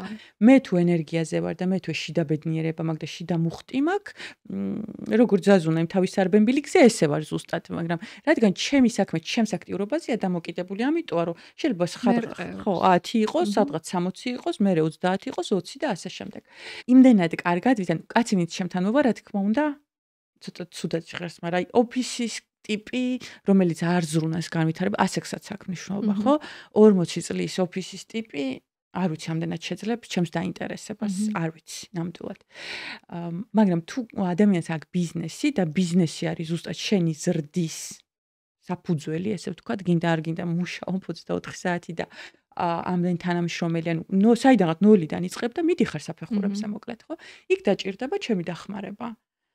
რა ბიზნესიც არ უნდა იყოს და მე თუ მომეცა შესაძლებლობა იქ ჩავერთო, მე იმას დავეხმარები, რომ სიტყვაზე თუ აქამდე მილიონი ქონდა, მალე 2 მილიონი ქონდეს და არასდროს მე კაც არ დავჩრდილავ, ანუ ჩემს საქმეს მოვაკლებ დროს და იმას მივცემ, ჩემს რესურსს და არასდროს არავის არ ვეტყვი, არ მithქვამს, რომ აი მე თუ რაღაც ჩემი, თუ რაღაც არა, მე თუ დაიმსახურა და თუ იმდენი ქნა ჩემთვის, რომ მე ჩავთვალე საჭიროდ, რომ მე ჩემი რესურსი მის ცხოვრებაში ჩავდო, ასეც იქნება. ანი, მოდი ბოლოს იმ ქალებს მიმართე. შეგვიძლია კამერაში ჩაიხედო და მიმართო იმ ქალებს, რომლებსაც არ აქვთ შემოსავალი ისეთი, როგორიც უნდათ. უნდათ ფინანსური დამოუკიდებლობა, არ ჯერათ, რომ ქალი კაცის გარეშე შეიძლება იყოს ფინანსურად დამოუკიდებელი და აკლიათ мотиваცია. აი მოდი ხა მიეცი мотиваცია. ეს საკითხი ჩემთვის არ არის უცხო საკო, იმიტომ რომ ჩემი ინსტაგრამის დამსახურებით და ჩემ აუდიტორიასთან კომუნიკაციის გამო, ახლო კომუნიკაციის გამო მე ამ მესეჯებს ვიღებ თითქმის ყოველდღიურად, სადაც გოგოები მიზიარებენ ქალბატონები თავის ისტორიებს. რთულია მოკლედ ვთქვა, სად უნდა იპოვო ის ენერგია და ის ძალა რომ დაიწყო. ყველაფერი მაინც გონებაში წყდება. დიდი დოზით აქ წრეს მნიშვნელობა სადაც ხარ, იმიტომ რომ ყოფილა და არიან დღემდე ჩემს გარშემო ჩემი სტუდენტები, ვისაც ვასწავლი ამ საქმეს, სადაც ყველაზე დიდი დემოტივარი არის ოჯახის წევრი, დედა, მამა ან ქმარი. შენ თვითონ უნდა მიიღო გადაწყვეტილება, სად ხარ და სად გინდა რომ იყო. სადაც გინდა რომ იყო, გაქვს თუ არა იმის შესაბამისი ცოდნა, ეს მეორე ხარისხოვანია, იმიტომ რომ ამ ცოდნის მიღება დღეს არანაირი ცოდნის მიღება არ წარმოადგენს პრობლემას. ადამიანები მიჩვეულები არიან უფრო ნეგატივზე ორიენტაციას და თვითგვემაში არიან, რომ დრო დაკარგეს, ამ ბავშვები გააჩინეს, ან ამ კაცს შეალიეს ეს დრო და ცხოვრება, იმან არ დააფასა, სხვასთან წავიდა. მოკლედ ნეგატიურად აზროვნება გართმევს იმ ენერგიას, რაც გაქვს. ანუ როცა ნერვიულობ ენერგია არ გემატება, პირიქით გეძინება ითენთები და ცუდად ხარ. როცა შენ თავში ნერგავ პოზიტიურ ფიქრებს, რომ ეხლა ეს იმიტომ მოხდა, რომ ეს გზა, ეს არის ჩემი კარმული გზა, მე ეს უნდა გამევლო. ამას მე ვერ ავწდებოდი. ეხლა ჩემი გზა მიდის იქეთ, რომ მე უნდა ვიყო დამოუკიდებელი. მე მიშველა წერა, კითხვა. საკუთარი გეგმების წერამ, ანუ თეთრზე შავად რო წერდი და ამის ვიზუალიზაციას ვახდენდი, იმ დროს იმის მიუხედავად, რომ სულ დამოუკიდებელი ვიყავი, აი ძალიან დიდი გარდამტეხი და დამოკიდებულებიდან გამოსვლა, ანუ სამსახურზე და ხელფასზე დამოკიდებულებიდან გამოსვლა, ამან მიშველა. წერდი გეგმებს და ვკითხულობდი და ვიჯერებდი. მეშინო და თუმცა ვჯეროდა, ეს ორი რაღაც ერთმანეთს არ გამორიცხავს. აი ზუსტად შიშს რო აძლევთ შესაძლებლობას, რომ გმართოთ, ზუსტად ეგ არის ყველაზე დიდი დანაშაული. თორე ქმარი წავიდა, ქმარი მოვიდა, 2 შვილი ყავს, 5 შვილი ყავს. დედა გეხმარება, მხარს გიჭერს, არ გიჭერს, მეზობელი ჭორობს, ამას არ აქვს მნიშვნელობა. შენი ცხოვრება არის შენი და უნდა მართო შენ და არა შიშმა, კრიტიკამ და სხვისმა შეფასებამ. იმ სხვას ხალ დაავიწყდები, იმიტომ რომ იმის ცხოვრებაში კიდე ახალი ჭორი შემოვა და შენზე დიდხანს ყურადღებას არ გააჩერებენ. მოკლედ შენი პრიორიტეტების ეს თუ არ დაძლია შენ თავში, ამას ეს არ დაისწავლება. ძალიან მაგარი რჩევა. ნამდვილად იმ ადამიანების ცხოვრებაში ახალი ჭორი გაჩნდება და შენი თავი ყავს მარტო. ანუ შენ გონია, ამ დროს ადამიანს გონია, რომ აი იჭორავებენ თუ რაღაც, ანუ რო იმას ეს რო უყვარს იმის საქმეება, რომ შენს გარდა აი ეგეთი სალომე და ეგეთი ანა იქნება 500 ერთ საათში და გადადის ყურადღება, შენ აღარავის აღარ ახსოვხარ და ზოგადად ერთხელ რო ცხოვრობ და აი პლანეტაზე წერტილის ოდენა ადგილი გიჭირავს, რატომ ნერვიულობ და სხვა რა სიტყვის. ყველას გვაქვს მოცემული ცხოვრება, რომელიც უნდა შევირგოთ და საბჭოური ცხოვრებიდან გამომდინარე რომ მოყვება მაინც ის რომ უნდა იყო კარგი და კომფორტული, აი მაგის დაძლევას კიდე ალბათ საუკუნეები დაჭირდება. ძალიან დიდი მადლობა ანი. საინტერესო საუბრისთვის. მე მგონია რომ აი ესეთი საუბრები ძალიან მოსწონს ჩემს მაყურებელს, განსაკუთრებით ქალების აუდიტორიას, ასე რომ თუ ეს ასეთი ვიდეო იყო, ასეთი პოდკასტი იყო თქვენთვის, გთხოვთ მოიწონეთ ეს ვიდეო, დაგვიტოვეთ თქვენი კომენტარები. დაგვიტოვეთ თქვენი ასე ვთქვათ ფიქრები, რომელიც გაწუხებთ, გინდათ გაახმოვანოთ და აი ეს კომენტარების ველი იყოს, მოდი თქვენი ფიქრების გაჟღერების და გამომზეურების ველი. ანი გისურვებ ძალიან დიდ წარმატებას. მე კვლავ განვაგრძობ შენს ყურებას. ჩემთვის შენ ხარ გიჟი, აი გიჟები რო არის, იცი რომ აი ენერგია არსად. შეფასება, კი. ხო, არ ელევათ ენერგია და აი თავისას აწვევიან და ანუ არ აინტერესებს ვირას ამბობს. ნუ რა თქმა უნდა იმის ფარგლებში რომ როცა გრძნობ რომ რაღაცა არასწორია, ადვილად შეგიძლია ადაპტირება და კი, ბატონო. მიმართულების შეცვლა, ეს ძალიან მნიშვნელოვანია. რომ მართლა განსხვავდებოდეთ. გისურვებ წარმატებას, გისურვებ ყველა შენი ოცნებების სასრულებას, რაც დიდი გაქვს და დარწმუნებული ვარ, რომ არ ვიცი, შენ ძალიან ბევრ ადამიანს დაეხმარები. შენ ისედაც გაქვს შენი კურსები, რა თქმა უნდა, ანის შესახებ და ანის სოციალურ მედიას დაურთავ ვიდეოს ქვემოთ აღწერილობაში. ანი ასწავლის ეპოქსიდის კურსები აქვს. პირველი კურსი მეკუთვნის მე დიახ ანუ შენ ხარ საგანმანათლებლო. ზოგადად ეპოქსიდის შემომტანი ამ ქვეყანაში, ხო, ნუ ცოტა ხმამაღალია, მაგრამ პირველი კურსი საგანმანათლებლო პროექტი პროფესიულ დონეზე შესწავლის პირველი ნარდი და პირველი ჭადრაკი ეპოქსიდ მე დავამზადე საქართველოში და ეს ნამდვილად მე. შენ გაქვს შენი რაღაც ნოუ-ჰაუები. ასე რომ ანის სოციალურ გვერდსაც დაგიტოვებთ. ანი, დიდი მადლობა კიდევ ერთხელ სტუმრობისთვის და მე ჩემს მაყურებელს ვემშვიდობები ერთი კვირით. დიდი მადლობა.